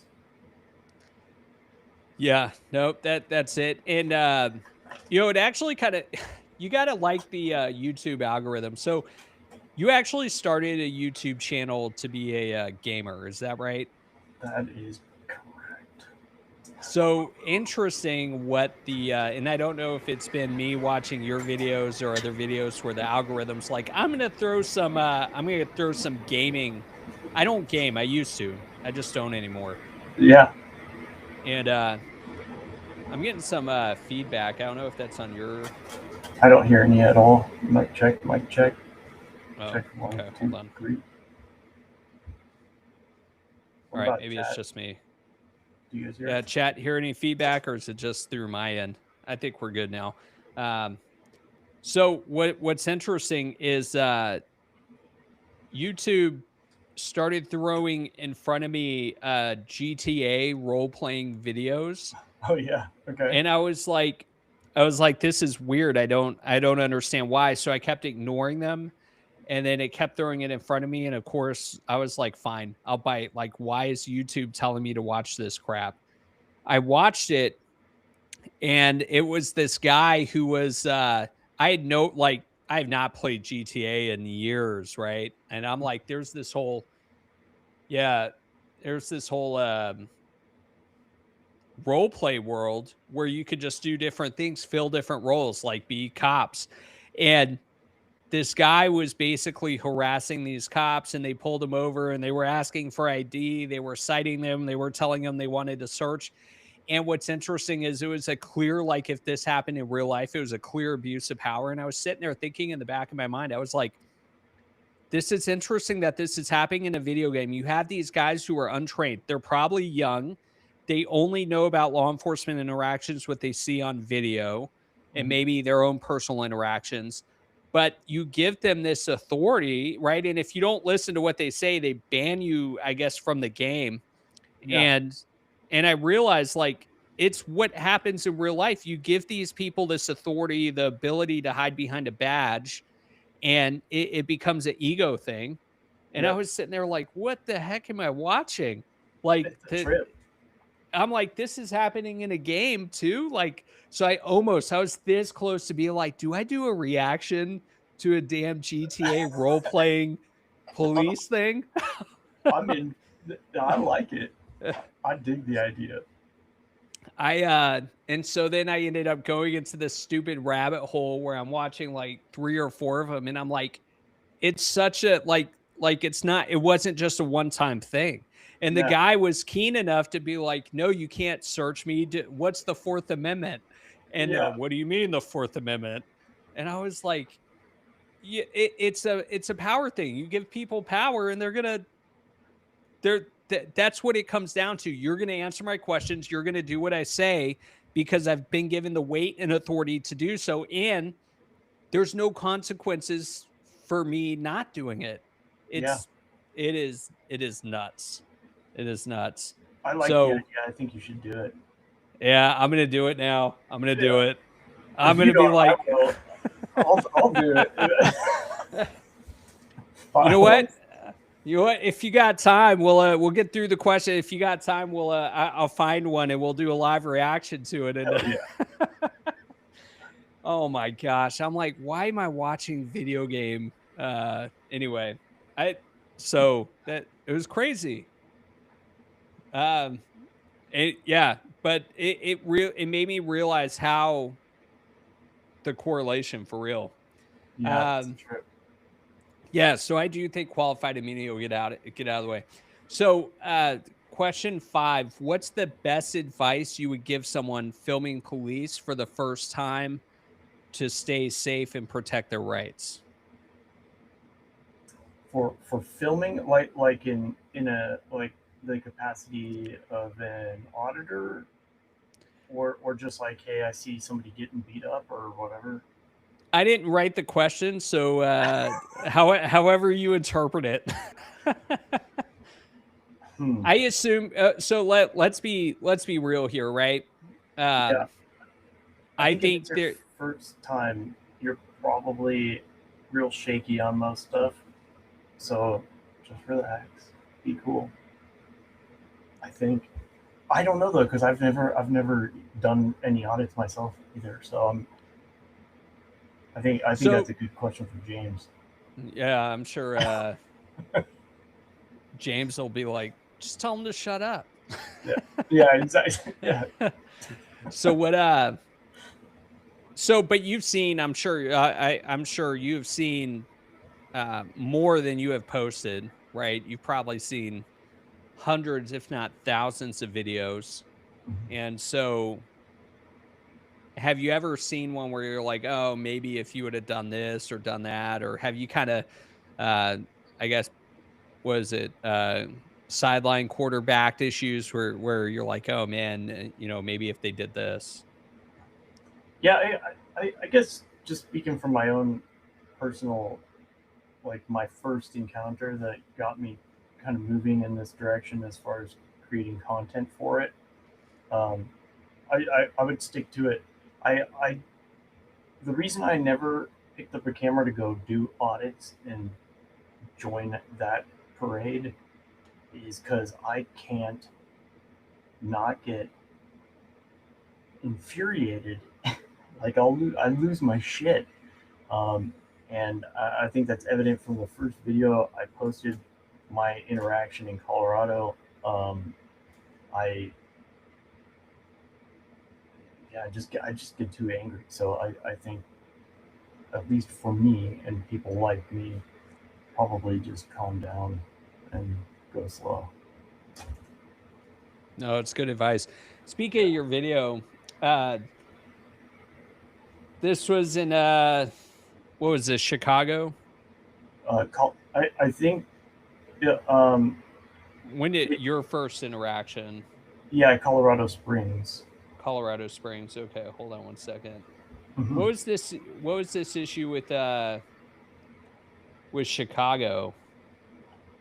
Was that you or is that someone else? No, that was me. There's no video, or actually, I mean, okay, so that was when the channel was really young, and there is a Chicago cop. I can't even remember the guy's name anymore. But there was a cop, and he was in a bus of cops going to the riots or whatever, and the one cop was flipping off a cameraman. And so I posted it. Oh, I think the name, I don't even want to say it. That cop has a name, And when I look up that name, Chicago has a really interesting website from I'm pretty sure it's ran by activists, but you can look up individual cops and pretty much see the officer's record, right? Good, bad, complaints, commendations, all that kind of stuff. And so I looked up the last name because that's all you could see was on the name tag, and you couldn't really even see this officer's face. I type it into this database, and it shows here the same last name. And I said, okay, this is it. Look at this cop. This is him. Blah blah blah blah blah. And I was wrong. So, yeah, that was a defamation lawsuit. It was fun. Oh yeah, I'll play it just to see. This one looks like you were outside of a house and they were telling you to go back inside. That would be my first interaction. Yeah. Okay. What? How long ago was that? When did that happen? That was 2019. 2019. Okay. Yeah. But you started the channel when? 2016. Okay. So, for those of you who don't know, I'm going to show a video before you started doing this education, right? It's actually interesting. You said you thought you were going to be a teacher. You kind of are. You fell into it. Yeah, that's fair. But you didn't always start that way. Mm-hmm. So I'm gonna show everyone one of your earlier videos. It's actually, I don't know how I would. Is it still public somehow? It's unlisted, but I got it. Oh no! Okay, yeah, go for it. All right, and I guess I'll let the cat out of the bag. It's called "Try Not to Cringe" #1. So there apparently were more. I don't think there was, and I think I'm the most cringe in the thing in the whole video. Well, your background has come a long way. Your background has definitely come a long way. Let me oh, this is terrible. Look at that. Look at that. Wow. Look at that little guy. And so this was so your original intent was not to do cop videos. No. It was meant to do just reaction and stuff like this, right? Yeah. All right. Today we're gonna do something a little bit different. Challenge. I don't know what's gonna be more cringy, the videos or me. I thought I buried this. It's a green balloon. That's actually what better way to get it, understand YouTube, right? Oh man. Honestly, the green screen. Anyway, let's get this thing started. I like it, man. Let me know. I like it. If you like it. I'm so curious how you found this. Not you. I need the world's opinion. You don't mean anything. Wow. There's a lot of cheese on here. Nice, rolling up to the edges, like it said in the description. This was before cop videos. You were just going to find things you thought were cringe, I guess. And you were like, so here we have. Let me find this. It's still actually pretty. I'm just trying not to burn my fingers. The pizza looks overall. It looks delicious. Actually, right now, it doesn't look too good. When it was in a box, it did look actually really good. I'm so glad I didn't continue down this. Just because the amount of energy you have to fake. But it looks really good. Oh, this all fake. You're just faking. You got to come up with stuff to do. I'm not like that. The triple bite. Hello, and welcome to another episode of No One's Feed Review. I think what makes this even worse is I'm watching it broadcasted on 2 monitors. Wow, you were what did you say? I have made us up some of this in a cup. Is that K Breezy? In case you want to see. This is so. It is. It's K Breeze. Eat us up. Eat us up. Eat us up. Eat us up. So you were doing a lot of. Just looking. So you're. And it sounds like that's not what you were doing. That's just when I found it. Sound right? Because you started the video saying, I'm going to do something different here. Yeah. So, I was doing more gaming content, but was trying to figure out how to break. It still wasn't taking off either, the gaming stuff. Okay. And I thought and you said you had really to. Good. Yeah. And so you also said to just now that you had to fake a lot of stuff. So obviously you realized with your interactions or your observations and your reactions with law enforcement and government that there was something more legitimate there. Yeah. Yeah. Yeah, no, that makes sense. Felt better too. Because you were actually making a difference, or what was it? Yeah, I mean, even for like the first year or two, I don't think I ever felt like I was making a difference, but um, I felt like there was some actual passion behind it, rather than watching a fat kid eat pizza. I have no passion to do that. Well, and in all fairness, let me just tell everyone watching, it was more than just those clips. There were a whole bunch of different clips. Sure. I just played the beginning. I'm glad you ended it.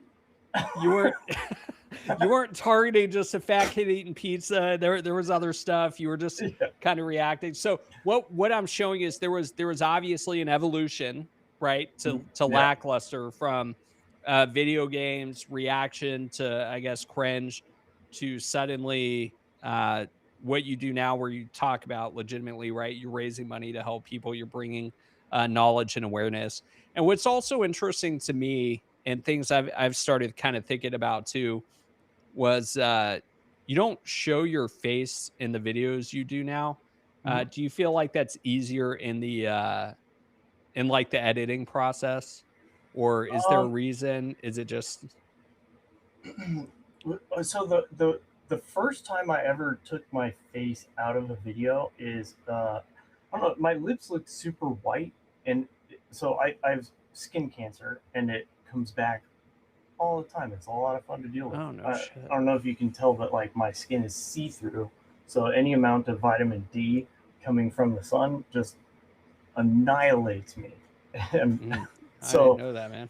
So I also and I had chemical burns on my face, on my nose, and under my eyes from my time in Iraq. So that was a lot of fun. And because of all that, every once in a while I have these like flare-ups, either of lesions or whatever the hell it is, and they burn it off. And sometimes if it's small, they can just do like a spot hit and I can pop a Band-Aid on it, I'm good. But sometimes they paint my face with something, I don't know what it is, some kind of acid. I know it's an acid. And then they put me in front of a black light that like wraps around your head, and you have to spray water on your face with a fan, and it just melts your skin essentially. And so my face was just a massive scab. So that's the reason I took my face off the first time, and then yes, it was way easier and didn't change anything whether or not I was on it. And I started understanding too, like I think when I first got into YouTube, I was like anybody who starts a YouTube channel, I think you kind of want to be like the star, you know? And eventually I realized like, oh, like anybody can fill my seat. I'm replaceable. The content is what is important. I'm just the presenter. Anybody can do it. I'm not the star. The content's not about me. It shows nothing about me or my life or my interests or whatever. So I don't have to be in these videos anymore. And that was super freeing and let me continue on the way it has. So that's good. No, that's good, man. Hopefully all that stuff works out, though. Yeah, I mean, it's basil, which is the killer type. And then you were stuck in damn Iraq too, where the sun just beats down all the damn time. Yeah. So was the channel always called Lackluster? It started off as Lackluster Gaming, because much like most of the things I do in life, like I'm not like always super great at it, and so and that was true for gaming as well. And my idea was I was going to start a gaming channel, and it was going to suck because I was not good, and that maybe my stellar personality was going to be the star of the content, which is like interesting because if you see, I don't know if you know who Burnt Peanut is. Have you seen that guy popping up anywhere? Sounds familiar. Let me look it up. He just exploded into streaming over this past year. He's literally a dude who has like a skin, computer graphic skin of a peanut and plays video games. And sometimes he does some good stuff, but for the most part, he's not like a top tier gamer, but he's really good. But he is the star of the content. This thing right here. Yeah. Interesting. And so people go to see him, watch him play, regardless of whether he's good or bad. So that's kind of what I was aiming for with this like lackluster gaming, and then the gaming stuff ended. So. Well, it sounds like the chat is definitely here for you, man. Yeah, regardless if you think it doesn't matter who fills the seat, and they're making it clear they're there for you. So, well, thanks. And I will tell you some of the things, I'm just a lawyer just trying to grind every day. I'm not used to, so when I run into things like audio issues, or I'm like, why do I sound like that? Or why can't I get it matched up? And I'm like, maybe it'd just be easier if I didn't show my damn face. Yeah. But it's but then I gotta more. Yeah, because I gotta fill the things, right? Yeah. So and then no, that's crazy. So tell me the meaning. Why lackluster? Like, why did I keep it after shutting off the gaming side? Like what? Yeah. How did you come up with it? Right. Like when I started YouTube, I was like, what the hell do I call myself? That's why I brought in that's what I brought up the Burnt Peanut thing, because he's not necessarily great. So it was like the gaming here is not going to be particularly amazing. It's going to be lackluster, but yeah. And then for people already obviously probably know your story, but you do have a 6-video series labeled How Lackluster Got Started. So we'll play a little bit of that. And this is kind of where you did your transition from gaming reactions to what you do now, right? Yeah, this was the one. Let me see. I'm just curious why it's 6 videos. I thought it was 4. I think you have a how to do a FOIA in there, and then you have something with James White as well. Got it. All right.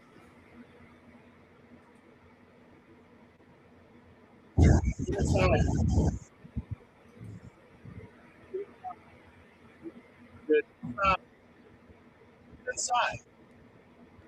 So for clarification, this is you filming. Yeah. And the officer is telling you to go inside your house, even though you're standing on your front porch. Yeah, and for further clarification, it's my neighbor's house. He had threatened to commit suicide in a group chat, or sorry, I should have coded that language. But he threatened to do things in a group chat, and I was the one who called actually to get him help, because he said that there was one of those in the basement with him, so I wasn't going to go rushing a basement, and it was like 6 o'clock in the morning or something, and they came over, went through my house. I was letting them use my house as like a vantage point to look over the fence and stuff and see if he was outside smoking or whatever, and then they went to go kick the door and saw me filming, and David Nelson, but didn't like it. So yeah. So you remembered his name. Yeah. He's a private investigator now. So you're telling me he got promoted, got raises, still wearing a badge and gun. That's what you're telling me. No. He's private. I don't think he got fired. But I'm pretty sure he quit very shortly after this interaction. Okay, got it. Did you hear me? We need you to get inside. For what? The guy comes running out here with a gun. What do you think? Then I'll get inside. Okay, I will be back to arrest you if you don't get inside. You're gonna arrest me on my own property for standing up. To arrest you. Okay. You're gonna get arrested. For standing on my porch? Okay. Thank you. I give you lawful order. I'm trying to. For standing on my porch. Don't worry about you. You need to move out of the way. I called you. Okay, I'll be back with the summons. You can explain. You got it. You'll talk to my lawyer. What's your name and badge number then? Hey, name and badge number. There you go. You fucking welfare recipient. I mean, I don't care if you film. Yeah, I know. It doesn't matter. So what year was this? That was 2019. Yeah. 2019. So that was after the Fifth Circuit did Turner v. Driver, and I guess they were probably experiencing a lot more people filming them around this time. Mm-hmm. So what were you doing in Chicago at this time? If this was obviously after you left the LA Fire Department. Colorado Springs. Chicago was the lawsuit. Oh, got it. But so this was in Colorado. Colorado. Okay. My wife had and I've been divorced and am now remarried, but my ex-wife she was a nurse. We were bored of California. It just wasn't doing it. And man, how long do I want to make this story? We moved there for a job opportunity for her. That was fast. So were you filming it? So you were doing your video game stuff at this time? Yeah. After the fire department, I built a couple businesses, a credit repair business, and then I made chocolate molds. That was fun and interesting. And then I said, no, I'm gonna play video games on YouTube. Hey man, I did that too until I had to start working for real. Yeah, I get I that. just got lucky. Hey man, I get it. All right, let me see. So who's this guy that showed up then? Just a supervisor or? That's their Paul unit, their supervisor. Yeah. Okay, so how long did it take them to get out there after? Because I assume they went and arrested the guy. Did they leave, or were they just kind of hanging out till this guy showed up? He arrived as they were loading my neighbor into an ambulance. He wasn't arrested. He was just taking it for mental health. So. Okay. And it looked like in handcuffs though, in the back of a car, but I don't know. I don't know if they showed all that. No, he was put in the ambulance for sure. I don't remember him being in handcuffs though. But okay, could be. I can't recall. But yeah, this guy arrived towards the end of the incident. It didn't take very long. Did you ever get the call to see how they were referring to you? As far as the radio? Yeah, we got one of them sovereign citizens out here. Yeah, I think like the second or third video, like it was really interesting actually, because this was my first real experience after I'd been watching James Freeman and who's the guy in Los Angeles that's been doing it forever? Oh my gosh, Tom Zebra, a bunch of other people doing some sort of auditing or cop watching for years, and my views had slowly been changing, and but this was my personal first experience, and I went like full steam, FOIA'd everything, and knew nothing about how to FOIA or anything. And when I got the video, I realized, and we can't see it on his shirt right now, but their body cams are like built into their shirt. So there's like one of the buttons is actually the camera lens. And when they geared up to kick the door, they put these big vests on and it covers up the body cam. So it's like, oh, so for your most intense operations where you're going to use lethal force more than likely, or not more than likely, but more than likely at least have to draw lethal options. You're covering up your body cams. It doesn't make any sense. And wow. But it did capture audio, and you can hear him talking some shit. It's kind of fun. Yeah, that's crazy. You care. So, and it's a protected activity. To a point, it is. Not always. Understand that. When can you not film? You're on your doorstep. Hospital. Oh, fine. HIPAA violations. Are we in a hospital? Boy, oh boy, what a year it's been. I originally... Look at this guy in a button-up shirt. He's got yeah. I see you still got the green screen going here. Do you still got that thing? I have a different one. Yeah. Okay. In that house, man, I went crazy on that green screen because green screening is extremely difficult. Yeah, I bet. And this was my best attempt at it. That still looks like garbage. I think man, this was like classic YouTube, right? Classic YouTube, man. I liked all that stuff. I started this channel out to be a gaming channel and was mildly successful. I've always been a member of the auditing community as far as viewer goes. I never would have imagined that I would be doing what I'm doing now. Your audio Someday sounds we'll do a great, by the way. Q&A and you guys can ask me about my bootlicking days and I will be 100% open and honest with you about everything. But today we're taking a look back in time. So if y'all got I've the been watching questions, auditors for ask years and I could never fathom the idea of myself being a part of it other than just viewing. And then the video that you're about to see happened. I sent it over to Johnny50. He wow, hey, look at that subscriber count, man. 77,000. You remember those days? You remember those? Yeah. Oh my gosh. That's insane. That's nuts. I'll tell you, I've never said this publicly, but like when it was a gaming channel, I was doing Clash Royale, so it's mobile gaming at that. So it's not even like real gaming; it's a mobile gaming. And on Clash Royale, you can do these tournaments. So you have to pay money to start a tournament, and 100 people can join. So I was luring people in by hosting these tournaments that I would pay for, and you had to subscribe to get the password, even though the password was just given out freely no matter what. And it boosted my channel to like 20,000 subscribers because people would just, I don't know why it doesn't matter. They thought they had to actually subscribe to get the password, and then they got the password for free anyway.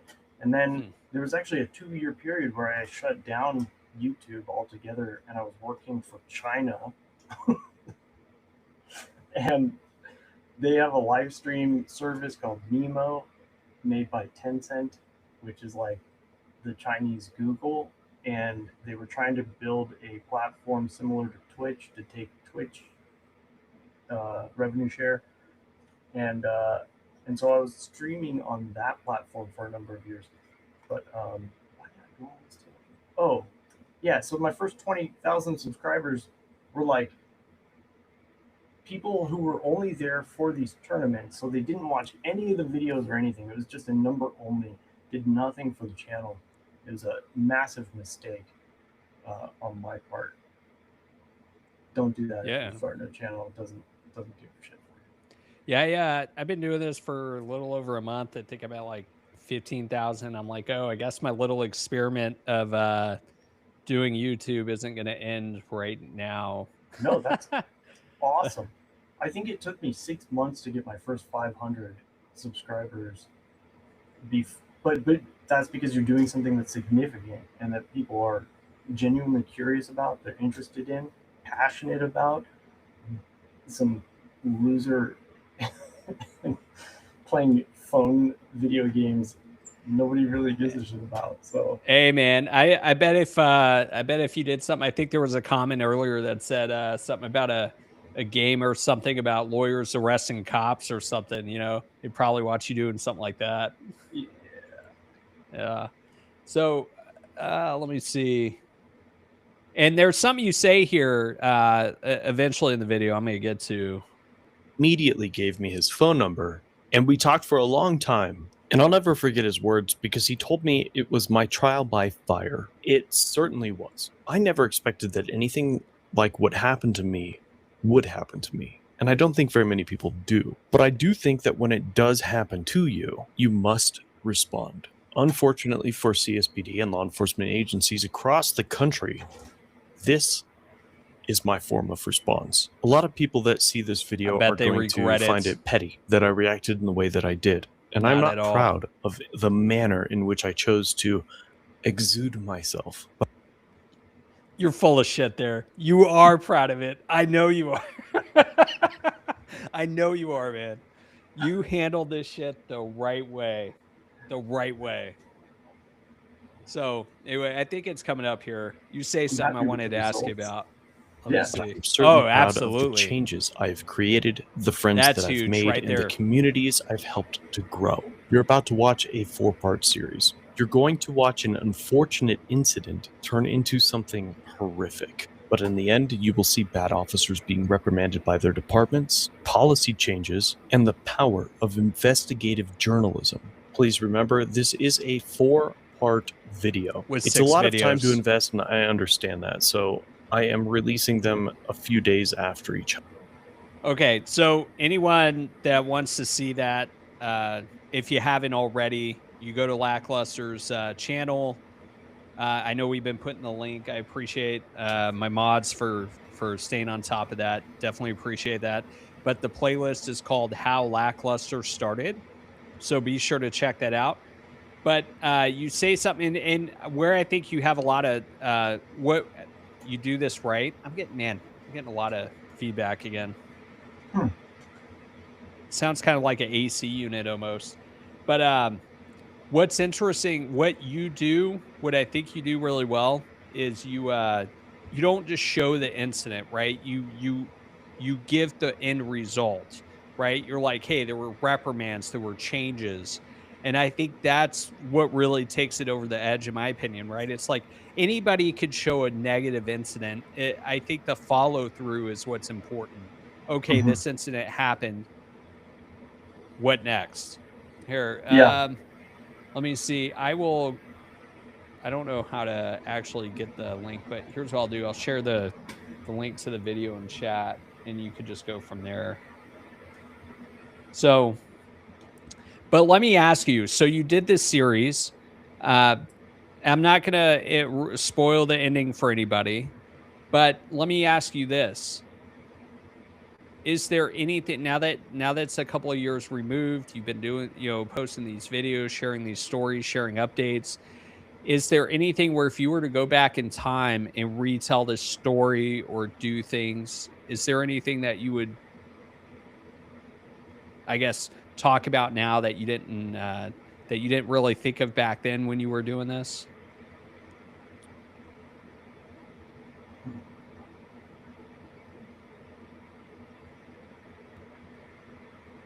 If you say you had a perfect run on it, that's okay too.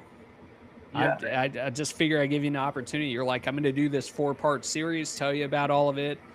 But it's like, okay, here we are. What would you do different?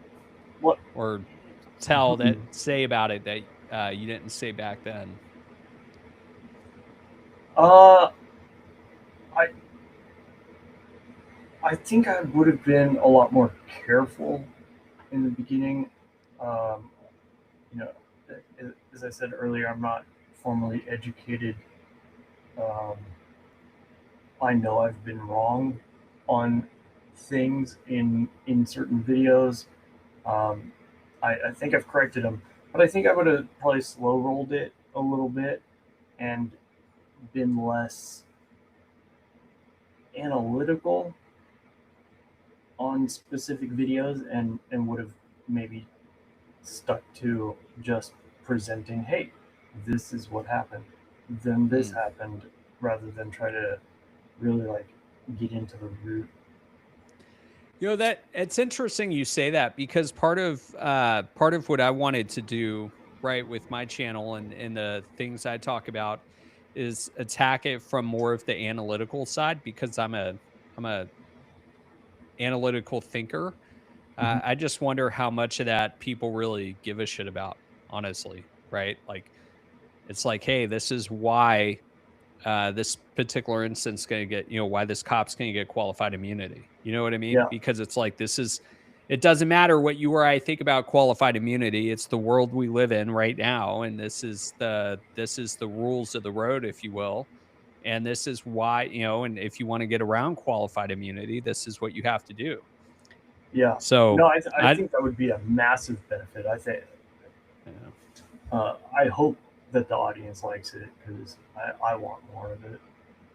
Well, I appreciate. Yeah. So I think I am going to do it, because I always, I've been thinking about for years, like starting a YouTube and doing this, because I'll always look at stuff. I'll be like, man, if they just did this one thing, or they did that, or if they knew this, it could have been completely different. And then I went into it like, I don't give a shit what anybody says. I'm just going to do it. Yeah. And when I saw Freeman's video, right, with the whole thing, I was like, oh man, if I'm going to do a video like where he tells the cop to shut up, I was like, this has got to be the time to do it, because there's probably a lot of questions. I know there are people that watched it like, why the hell would you tell a cop to say shut up? And it's like, I bet you people don't know that you're allowed to criticize your government. Yeah. So it's nuts. I don't know, man. Crazy shit. But so, and obviously, one of the things that surprises me is how you get the jump on all these videos. Because when I see, like, I go watch your videos, I'm like, man, that's a good story. That is a good story. But I guess it makes sense. I think most of my favorite ones anyway, are ones where people come to me personally and say, hey, this happened to me, can you help? And like, where I have to walk them through FOIA request, and here's this, here's that, and finding the lawyer and everything. Those are my personal favorites. That's a huge benefit, I think you provide as well, is the walkthrough on the FOIA requests, because governments, as we mentioned earlier, they're going to stonewall on all that crap, especially if they know their officers did wrong. I've brought in lawsuits in my own name here in Texas over very similar issues. And it's just like with anything else, it's the process. They're going to fight it every single step of the way. Yeah. And matter of fact, I just had a FOIA request that I sent out to a county for a police report, a simple police report. And believe it or not, they filed a letter with AG saying, hey, this guy's a civil rights lawyer, so we're going to use the anticipation of litigation exception.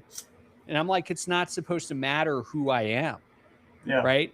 And so I sent them all the stuff to where I've dealt with this issue before. And they basically, their supervisor responded. It was like, oh, we're so sorry. We're going to withdraw the request. And it's like, but why did I even have to go through that? I know a lot of people probably do. Yeah. So have you gotten to the point where you do these FOIA requests and people are like, oh shit, like we got to fight this, or if they don't really know and they're pretty responsive?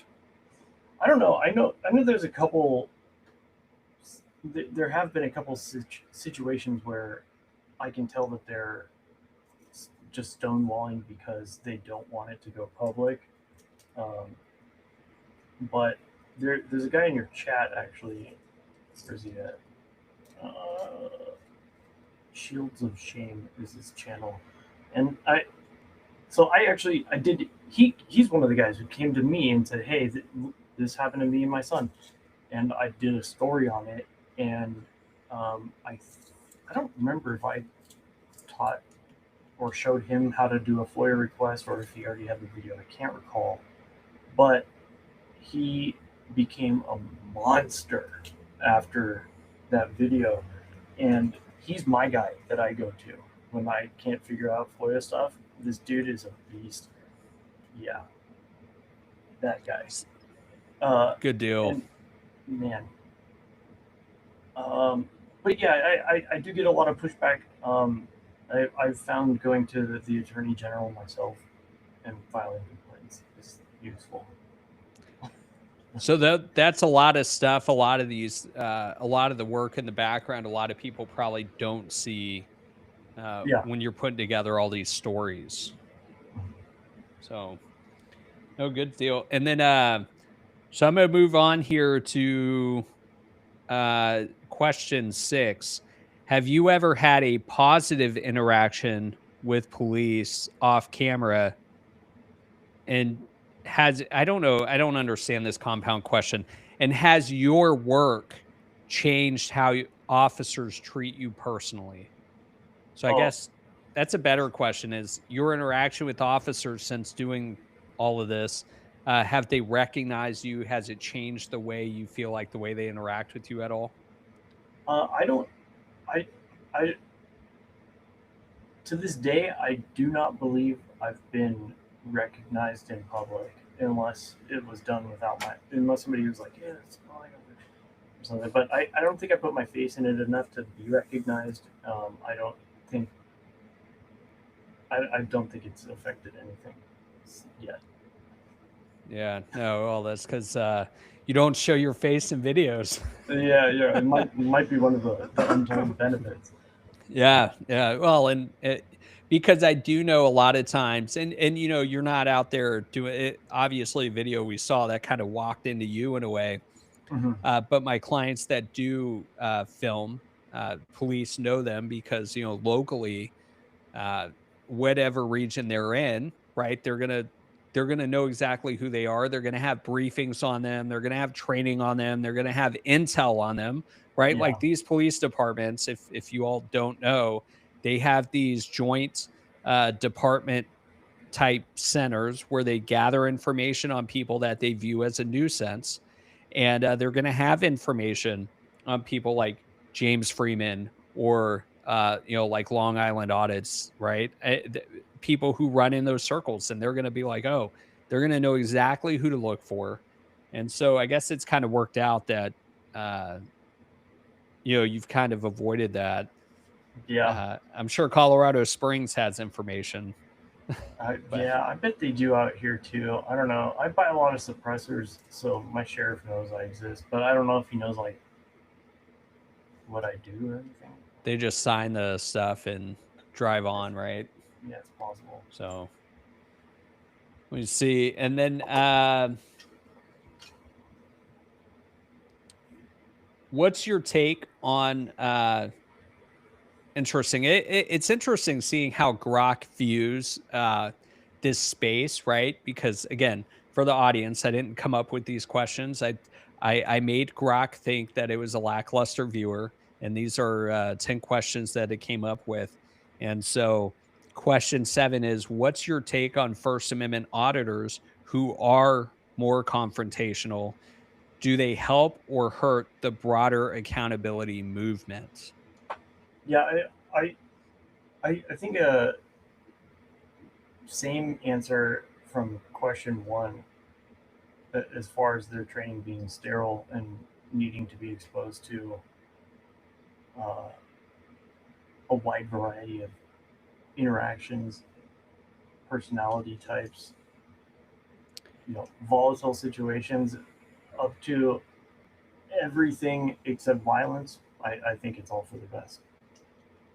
Yeah, I think you know, that's right, because I hate comparing what law enforcement does to war, because they shouldn't have that mentality. And I completely understand that cops go into dangerous situations and that they're expected to, right? And I feel like when the time comes, they need to be prepared to act. I don't know if you saw you know, that shooting in Australia when those officers were running and hiding, and it took an unarmed man, right, to go tackle the shooter or fight with the shooter. It's insane. Yeah, absolutely. And so I And that understand wasn't the only one that tried to disarm them either. There was an elderly couple that tried to rip the guns out of their hands right as they were exiting their vehicle. Police 3 blocks away didn't do shit. No, and then they were hiding, and it's like, you know, that's why we have the Second Amendment here, right? Because you can't count on the government to protect you. and it's very obvious, like, look, it didn't stop the gun violence there. But it just goes to prove the point, though, like, you have to be prepared and trained for any situation. You got to start with understanding what is the law, what is your responsibility. So I absolutely agree with your take. You can't just be fixed on a specific circumstance. You have to go in knowing, okay, these people have a right to film, so why the hell am I going to bother them? Right? That probably would solve a lot of the issues right there. Yeah. Right? And I think most cops don't fully understand what obstruction is and laws similar to obstruction until they get it wrong anyway. So, and if it's an audit, you're stress testing. So might as well go balls to the wall. Yeah, let me see. Let me see if the chat has questions, because it sounds like that maybe there were some. So, but yeah, stress test is absolutely right. And I almost wonder too, and this is more for probably people who do it, but I'd almost be curious, how many interactions do they film that results in just nothing, and they don't post it, we don't hear about it, right? Because it's stuff that people don't really want to watch, right? Yeah. And it would definitely be interesting to see what are the stats or data on that, because the only things we see is where cops do a very incredible job or a really shit job, right? Yeah. You don't really see the, hey, they left me alone, they let me film, and nobody really wants to watch this stuff. So Right. So the question here, let me see. Someone asked about your thoughts on. Obviously, I know your thoughts on this. Gun buybacks. Oh well, you can't buy back something you didn't own in the first place. So That's true. And the government has better guns than us anyway. What are they doing buying ours? Well, and I can't remember where it was at, but did you hear about they found guns? They seized guns that were actually part of a gun buyback. Let me see. I did hear something like that. Yeah. So it's like the government bought it back. It was supposed to be destroyed, and then it ended up. Oh, Chicago police. So in November 2024, a 16-year-old boy was found with a Glock handgun that went missing after it was handed in at a local buyback. So it's like there's no. Anyway, I'm sure you do. You know a guy, CJ Grissom? Yeah. He'll go to the local buybacks here in Texas, and he'll try to buy them off of people before they get in. The only thing I would say about gun buybacks is depending on how much they're giving out. So if you know anything about firearms, this is it's a Glock 43X lower receiver or grip module, whatever you want to call it. But this, by the definition of the ATF, is the firearm. The rest of it, the slide, the barrel, all that stuff, you can buy those online, have them shipped directly to your house. But this portion with the rails, you can take the trigger out. That's kind of a separate component. But the actual like grip is the firearm. Sometimes they'll give you $300-400 for a firearm, and you can print these like for less than $50 and make a pretty decent profit. Because didn't somebody do that actually? I'm sure of it. Shit, I mean, I probably have. Well, these don't take a long time to make, and they're cheap. And if you're in a state where that's legal. Do you do the 3D printing at all? Are you into? Yeah. And the white one is, in fact, that PE is printed. It's a full print. Those don't. Those probably don't last long though, right? There's like durability issues. It depends what you make it with. So I use a lot of nylon that's carbon fiber. Okay, so stronger. So if not at least comparable. So let me see here. I mean, I have 308s 3D printed, so it's strong. Yeah, New York changes gun buyback after seller gets $21,000 for 3D printed parts. Hell yeah. That's what I'm talking about. So and he like traveled. That 43, you can knock those out like every couple hours. Oh, geez. So it doesn't even take that long. I don't know any of that stuff, but I've watched that. There is a YouTuber, right, that 3D prints and he shoots that stuff. He wears the mask and stuff. Oh yeah. PSR, yeah. Yeah. You know him? Go put a mask on real talked quick. to him, but yeah. And then yeah, let me see. So so he actually drove from West Virginia to go to the buyback. Nice. Wow. 60 printed auto sears, small devices. Okay. That is nuts. And an auto sear would take you 20 minutes maybe to print. So he definitely took advantage there. That is nuts. That is crazy. Let me scary see. thing is, unless you're SOT, those little auto sears are 10 years in federal prison each. So Yeah, no, yeah, it's just getting crazy, all that stuff. Yeah, and I think that's hurt. I saw some that it's hurt like Glock sales as well because places are restricting the purchases, right? yeah, California just ended the cruciform. Yeah, that's not a surprise. And then Just the someone silent trigger. And then someone asked, "Who is your favorite? What is your favorite YouTube channel?" Like in the genre or just in general?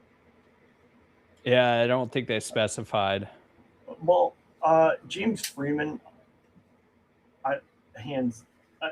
he's my favorite as far as in the genre. Yeah, no, good stuff. The dude's a genius. I think he should be way bigger than me, by miles. So I'll tell you, and if James, you're listening, obviously I'm just being objective here, nothing against you, because I think James, what you do is great. But if I had to provide input on why that is I feel like it's an objectivity thing. Like you present information, just you're like, right? You don't film it. You present the information, you narrate it, and that's what you do. So it almost stands from a objective standpoint. So you're not kind of tying yourself into one area. You know what I mean? Yeah. Where I think Freeman, he has an obvious bias for just burning the whole system down, and and obviously he's and he stress tests very, very well. I mean, his stuff is hilarious, but you are going to have a lot of people who support law enforcement that necessarily won't subscribe or watch his stuff. And in case in point of this is one of his most popular videos is the one where he walked up to that Texas deputy, and the deputy was actually showing him things and offering him a ride along, right? And actually getting along with him pretty well. And there was a reason why that performed so well. And I think it's because it did attract a broader audience, you know? And so that's kind of my thing, because that's what I look. Someone asked, like, what's my plan for my channel long term, right? That was in there. And I think that's it. I want to be objective. Sometimes it's hard for me to be objective or present an objective story, because I do feel like in a lot of these circumstances, you have officers getting away with things that they knew they could get away with. And that's because the system protects them.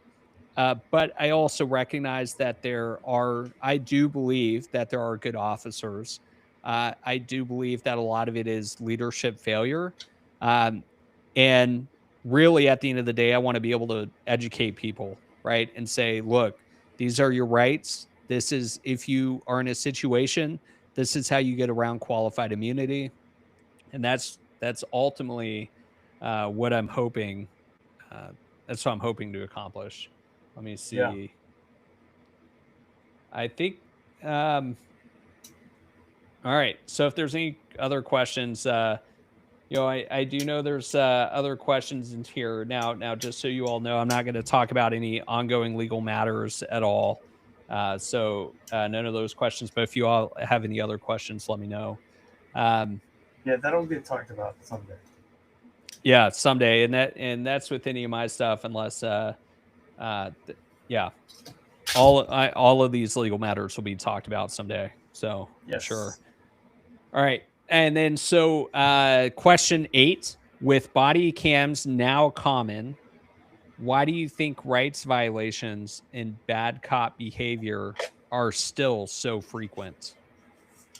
I would attribute it to the culture mainly, and I think it's. I mean, I've never had to wear one as part of my occupation, but I imagine even though you train yourself to like routinely hit the button and start recording, beyond that, you probably forget it's even there. Sorry. No, you're good.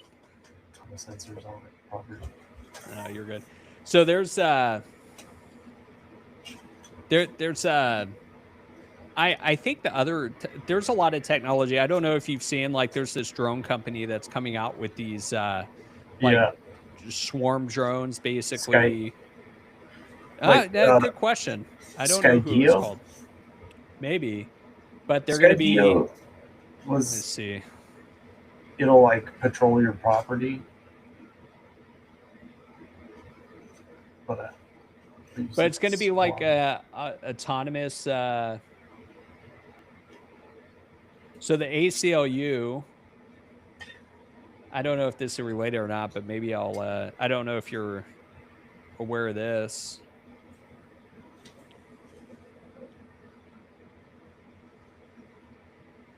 So the ACLU talked about autonomous drone patrols. Yeah. Sean Ryan, you know who he is, right? Yeah. Sean Ryan, the I actually just started watching him recently over the whole Roblox stuff, which was pretty insane.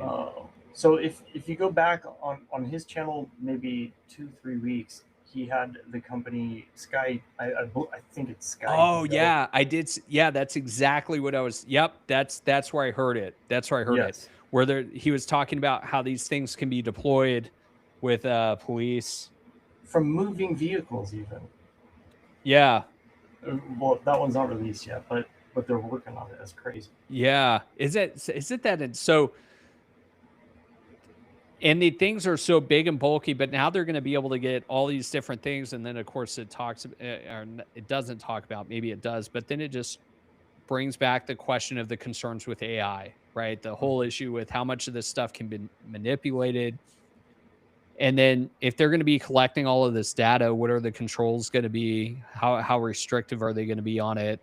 And then are you going to start having AI make decisions? That's the issue with Flock right now, right? Is you're allowing a computer to tell you whether a vehicle is wrong when obviously it's an error, but you're allowed to just throw out totality of circumstances at that point and just say, well, Flock told me, the computer told me. I mean, that's just going to, I don't know. It's just going to get crazier, I think. Yeah, I don't see anything good coming from it. And then, but I think you're right. The culture, right? I think the culture, and a lot of times too, I've seen there was a recent Fifth Circuit case where an officer shot a guy in Louisiana, qualified immunity denied, ended up in a settlement. I'm actually still waiting for the body cam, or there isn't body camera, surveillance camera on that one, where that officer apparently had been disciplined multiple times for not having her body worn camera. I feel like it's a disciplinary issue too, where if you know they're doing something wrong, and you just slap on the wrist, right? You don't hold them accountable for it. Yeah.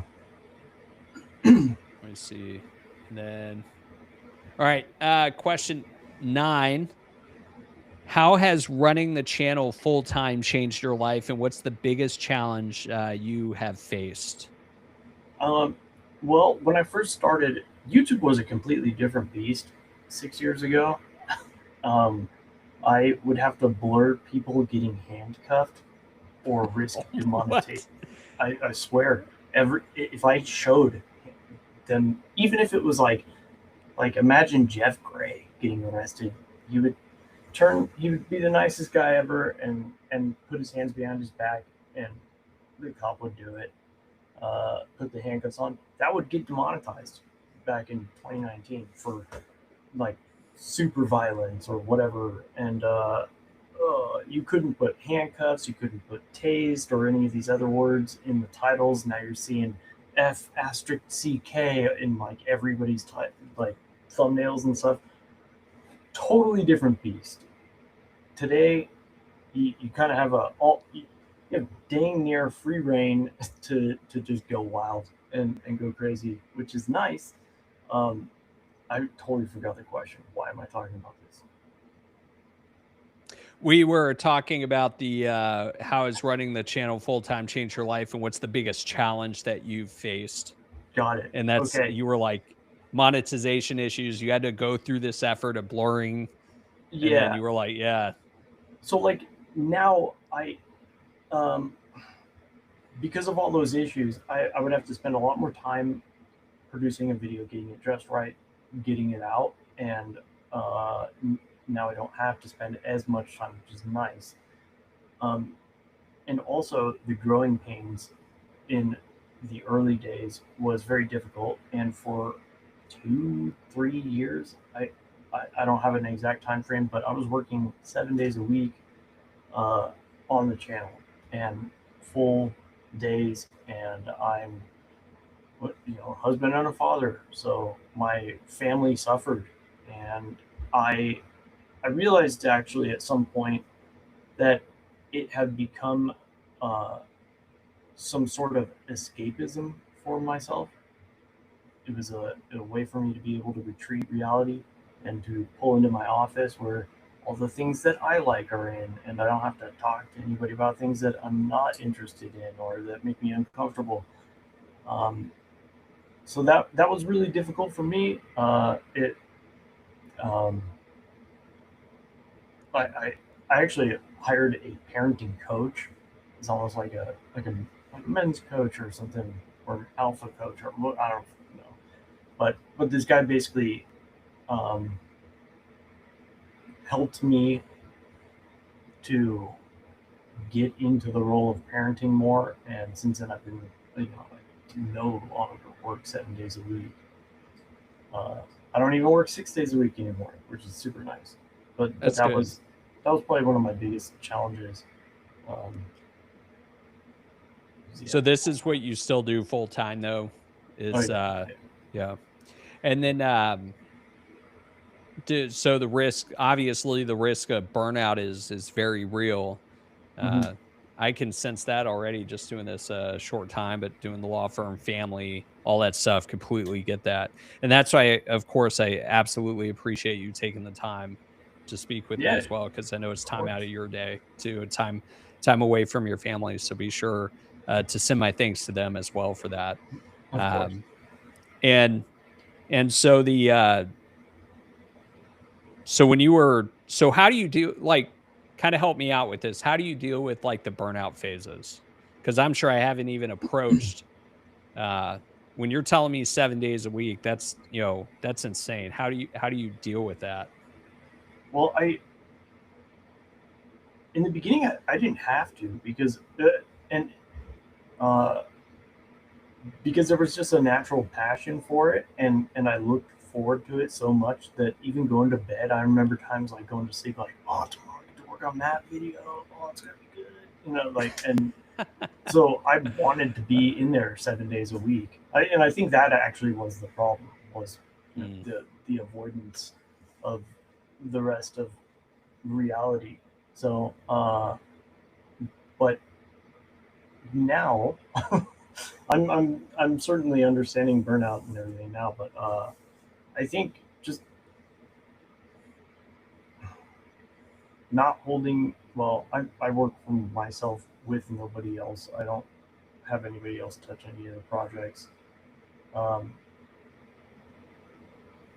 So, which is a good and a bad thing. But I think just being able to step away when you need to and know that it's going to be there when you get back is is perfectly acceptable, and got to do it. So. Do you have like videos to kind of where you're a couple of videos ahead of schedule? I've tried to do that. I can't. Yeah. I don't know. No. I've tried to. There's sometimes I walk into the office and I don't even know what I'm going to work on that day. And yeah. Do you have do people ever reach out to try to get you to like sponsor their stuff, or do you just kind of rely on like your relationship with Attorney Shield or with just YouTube monetization?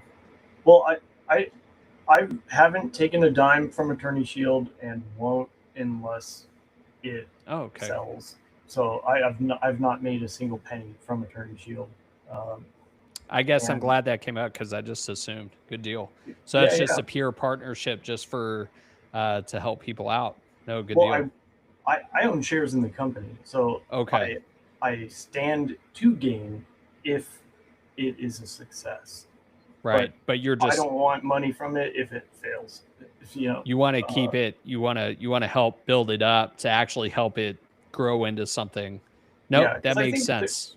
Because we have plans for it also. We want it to go in a direction where we can start providing, actual attorneys to help fight the cases and a ton of other things that I'm not going to expose because we have some copycats. But yeah, there are big plans for the company. It has been growing at a tremendous rate, and I won't take a penny unless somebody buys me out. So until that day happens, I'm just gonna hope for the best. And I think we have some opportunity to make case law too, which I think is more important than taking a paycheck, especially because the YouTube pays very well. And as far as other advertisements, every once in a while I'll pick one up. YouTube is very weird. It doesn't pay as much as it used to. I think I'm getting like 2 or 3 times the amount of views and watch time as I was 4 or 5 years ago, and still getting paid the same. Make that make sense? But I mean, it's adequate. I'm not complaining. But that is interesting. Yeah. I think it's just getting so much more saturated. And the more they like loosen up on their monetization policies and don't ban you for handcuffing videos, they're going to get more people in the space that can post content. So have you had to deal with that recently with like YouTube applying strict monetization to what you're showing, or do you feel like it's just kind of been you submit your rating and it's just kind of been hands off at that point? There was a few years where every video was demonetized and had to go through a manual reviewer, and I haven't had to do anything like that in like 2 years. Oh, that's good. But I think it's just because I know more of what they are or aren't going to allow, and make sure to really follow those guidelines. So yeah, no, that all makes sense. And so question 10, where do you see your channel in 5 to 10 years? More wins or bigger pushback? Obviously, you would hope more wins, right? I hope more wins. I hope I'm not doing it in 10 more years. No, maybe I will be. I don't know. I don't know what direction I'm going to go in. I mean, well, that's a good point. What's your plan? I've had this discussion with my wife several times about the 5-year plan. Every time I've been asked for a 5-year plan, I've been miles off. I never thought I would end up in a military boarding school or in the military or a fireman or a YouTuber. I had no interest in any of that happening to me, by me, for me. I'm just always but now wrong. You're good at it though, right? I mean, yeah, but I mean, who knows? Maybe like in 5 years, somehow I'm going to be like touring in Ibiza, doing the screen overlays for some drum and bass DJ or something. I don't know. It could go anywhere. I doubt it's going to go to Ibiza, but. So yeah. what? I don't know. No, that. So you're just kind of taking it one day at a time, then. Yeah, I tried to build this into like more of a media production company where like I could be less hands-on, but I think the personal element is what um, is important. Um, yeah, I really tried to find editors and writers and all that, and there's just something that didn't feel right. It didn't work. Yeah. Never published anything that came out of any of my attempts. But yeah. So so this question is more for me. I guess it's two-part. I guess the first question is, when did you realize that the change in direction, right, from like the gaming to this police accountability project, if you will, when did you realize that that's where you were supposed to be? The moment after I posted that video that you showed earlier from Colorado Springs, I'd been burning out on the whole gaming thing. I'd been streaming on that stupid app for like 2 years, and it was paying the bills. It was doing fine, but I was done. It just was not an interest of mine anymore. And but then as soon as that video went out, I think it hit like 125,000 views on day 1 or 2 or something. Oh, which wow. at the time I had never had a video go that big, and I think I had like 30,000 subscribers. We know why, but yeah, when that happened, I was like, okay, this is it. This is. I really enjoyed making the video. I loved the process of getting everything, organizing it, writing it, piecing it together. I think I just really love editing too. So, Yeah, no, good stuff. And then 2025, what would you say is the biggest win that you contributed towards or to?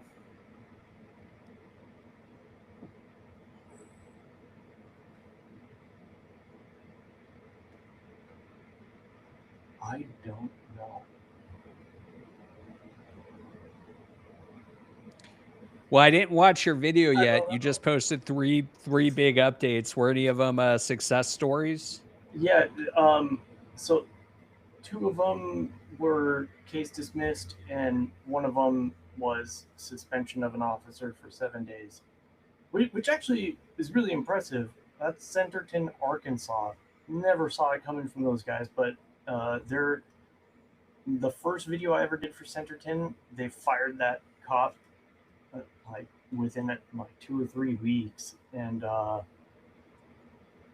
now they suspended a guy just for, I don't know, just having a bad ego and a shitty attitude. So that really surprised me. But. So how do they find out about your videos? Do you just kind of let the internet do its thing, or are you involved in sharing it with them and saying, "Hey, look"? No. Okay, so you're not you're not the Joey Swall of police departments. No, I've tried to reach out in the early days, and they won't answer your questions. They're or not even going to take your call. So I don't do the press call outs anymore. Like, do you have a comment for the situation? I mean, it's a waste of time. Yeah. So. Nope, that's right. But all right, man. Well, let me see here. I think we've been going for about 2.5 hours now. I'll wait for see if the chat has any questions for you, but otherwise, do you have any questions or anything before we kind of wrap this up? Yeah. How did you get? I guess you kind of answered it, but I was going to ask how you and James Freeman got wrapped up together, and that would be from that Joe Salvaggio. Yeah, the Leon Valley case. Yep, and the way he was treated was terrible. We ended up getting a pretty big settlement out of that too because we beat qualified immunity. Here's the crazy thing about that case, to get off on a tangent. We initially had a federal judge here in San Antonio that presided over the case, and I feel like the judges in Texas are very protective of cops, and it's hard to overcome qualified immunity. Obviously, I've been in that world for years. Yeah. But what was interesting to me is when it came time for the last stage before trial, the summary judgment stage, they sent the case to a senior judge out in DC who actually handled a lot of the January 6th stuff, that actually found those guys had their rights violated while in prison. Yeah. And he came back with the ruling fairly quickly, denying qualified immunity on a lot of the claims. And so then when it went up to the Fifth Circuit, there was this whole mediation process. We were able to get a pretty substantial settlement. The problem is if you all don't know, Salvaggio arrested like 20 plus people. So this settlement had to get divided by multiple attorneys, right? There, we had 3 or 4 different law firms involved. Dozens of people had to get the settlement. So, and we fought it for years. And so, at the end of the day, the clients make the decisions, but I would have definitely liked to see that one to go to trial because Salvaggio only, things just only ended up going downhill after that. But he did end up getting fired, right? So that was a bonus out of it. But that's how I got involved with them, and then posted my recent video of his stuff, and he reached back out, and we kind of went from there. So that's the story of how him and I and again, keep in mind when I had no idea who he was, right? Again, I was not a guy on YouTube. I didn't know shit, really. I literally went from 10 years of Army to 3 years of law school to just starting my own law firm to Solomon reaching out and saying, hey, I need your help on this stuff. Didn't know any of those guys. And then here I am, like, watching his content years later, like, man, that guy is hilarious. Yeah. And then watching your stuff and being like, how have I missed all this great content for years? You know what I mean? So that's kind of how it's been. Yeah, that's awesome. Well, I'm glad you started your channel. I've really enjoyed what you've been putting out. So I appreciate it.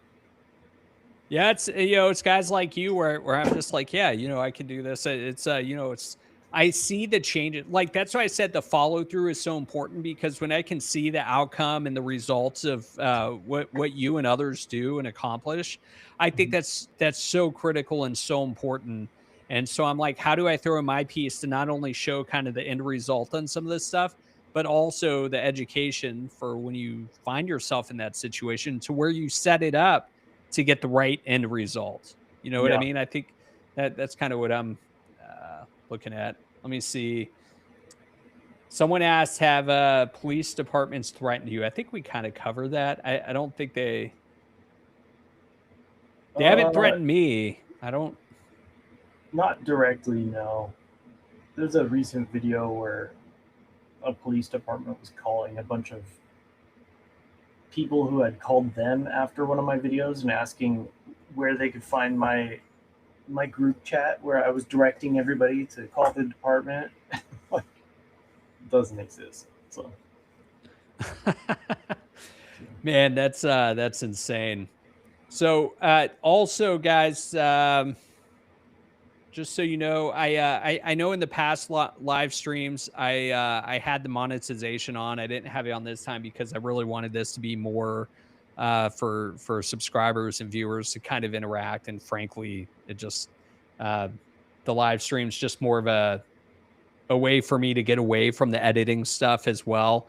But if you all want to support at all, just drop it in. If you want any to go to this guy, just make a note of that as well. Otherwise, go subscribe to his channel if you haven't already. And then, what's up? What's that look for? Oh, okay. No. I was just looking at some of the numbers. I was gonna say always monetize. You think always monetize? So the Yeah. problem I've had. So the problem I've had with the live stream stuff, and I'll do the post live stream on it. The problem I've had though is we'll be in a conversation, and I guess there's a way to customize it, but they'll do the rolling ads in the middle of our conversation. Oh, okay. Yeah. And I think there's a way to fix that to where it's all at the same time. I just haven't messed with it enough to figure all that out. But that was kind of all my videos, like, people's, they don't really say anything but specific to live streams. They'll talk about the ads at different times. And then so I went and watched one of them and I'm like, oh shit, they are kind of playing them to where I would understand. I would not want to watch it, but and normally I try to push out like these live streams, a week or two in advance to get more attention to it. But I know we're in holiday season. We had some scheduling issues too, but I should be able to clip some. I think we got some really good stuff to highlight for people. Let me just go through the chat real quick. But that's good. Good. I am going to look into that. But sometimes I don't like the way YouTube monetizes this stuff, at least the live streams. Yeah.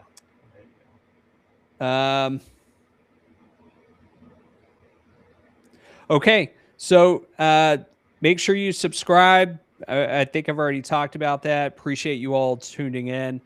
Before I wrap up, I do want to give a special shout out to Brandon, our mod. He, it looks like he's been pretty active in there, pushing out all this stuff. So I definitely appreciate that.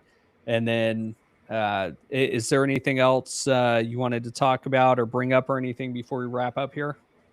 I think I'm good. Thanks for having me. It was a pleasure. It was excellent. Nice to meet you. And thank you, Brandon. Yeah, absolutely. And everybody else. Yeah. And I am going to get out to where you're going. I feel like we have to have a range day one of these times. Yeah, I'm down. Yeah. I just have yeah. Let's do it. Yeah. It's like try out some of this carbon fiber stuff. Yeah. But yeah, good stuff. Anyway, you all have a great new year. And there is one more thing I guess I should ask you.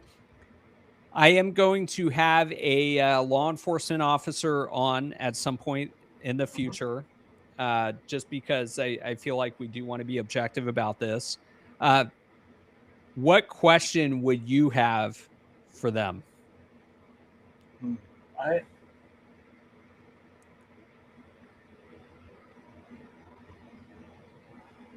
Well, I'd be curious what they think would make the biggest change, but give me some time to think about that. I think I can come up with something good. Yeah, no, absolutely. I know one of the big ones is going to be, is qualified immunity really necessary, right? Yeah. Like, so for example, when you were doing your firefighter job, did you feel like the only reason you stayed employed was because of the idea of qualified immunity, or was it not even I'd never even heard of it. Yeah, exactly. That's exactly right. Yeah. So, but that's it.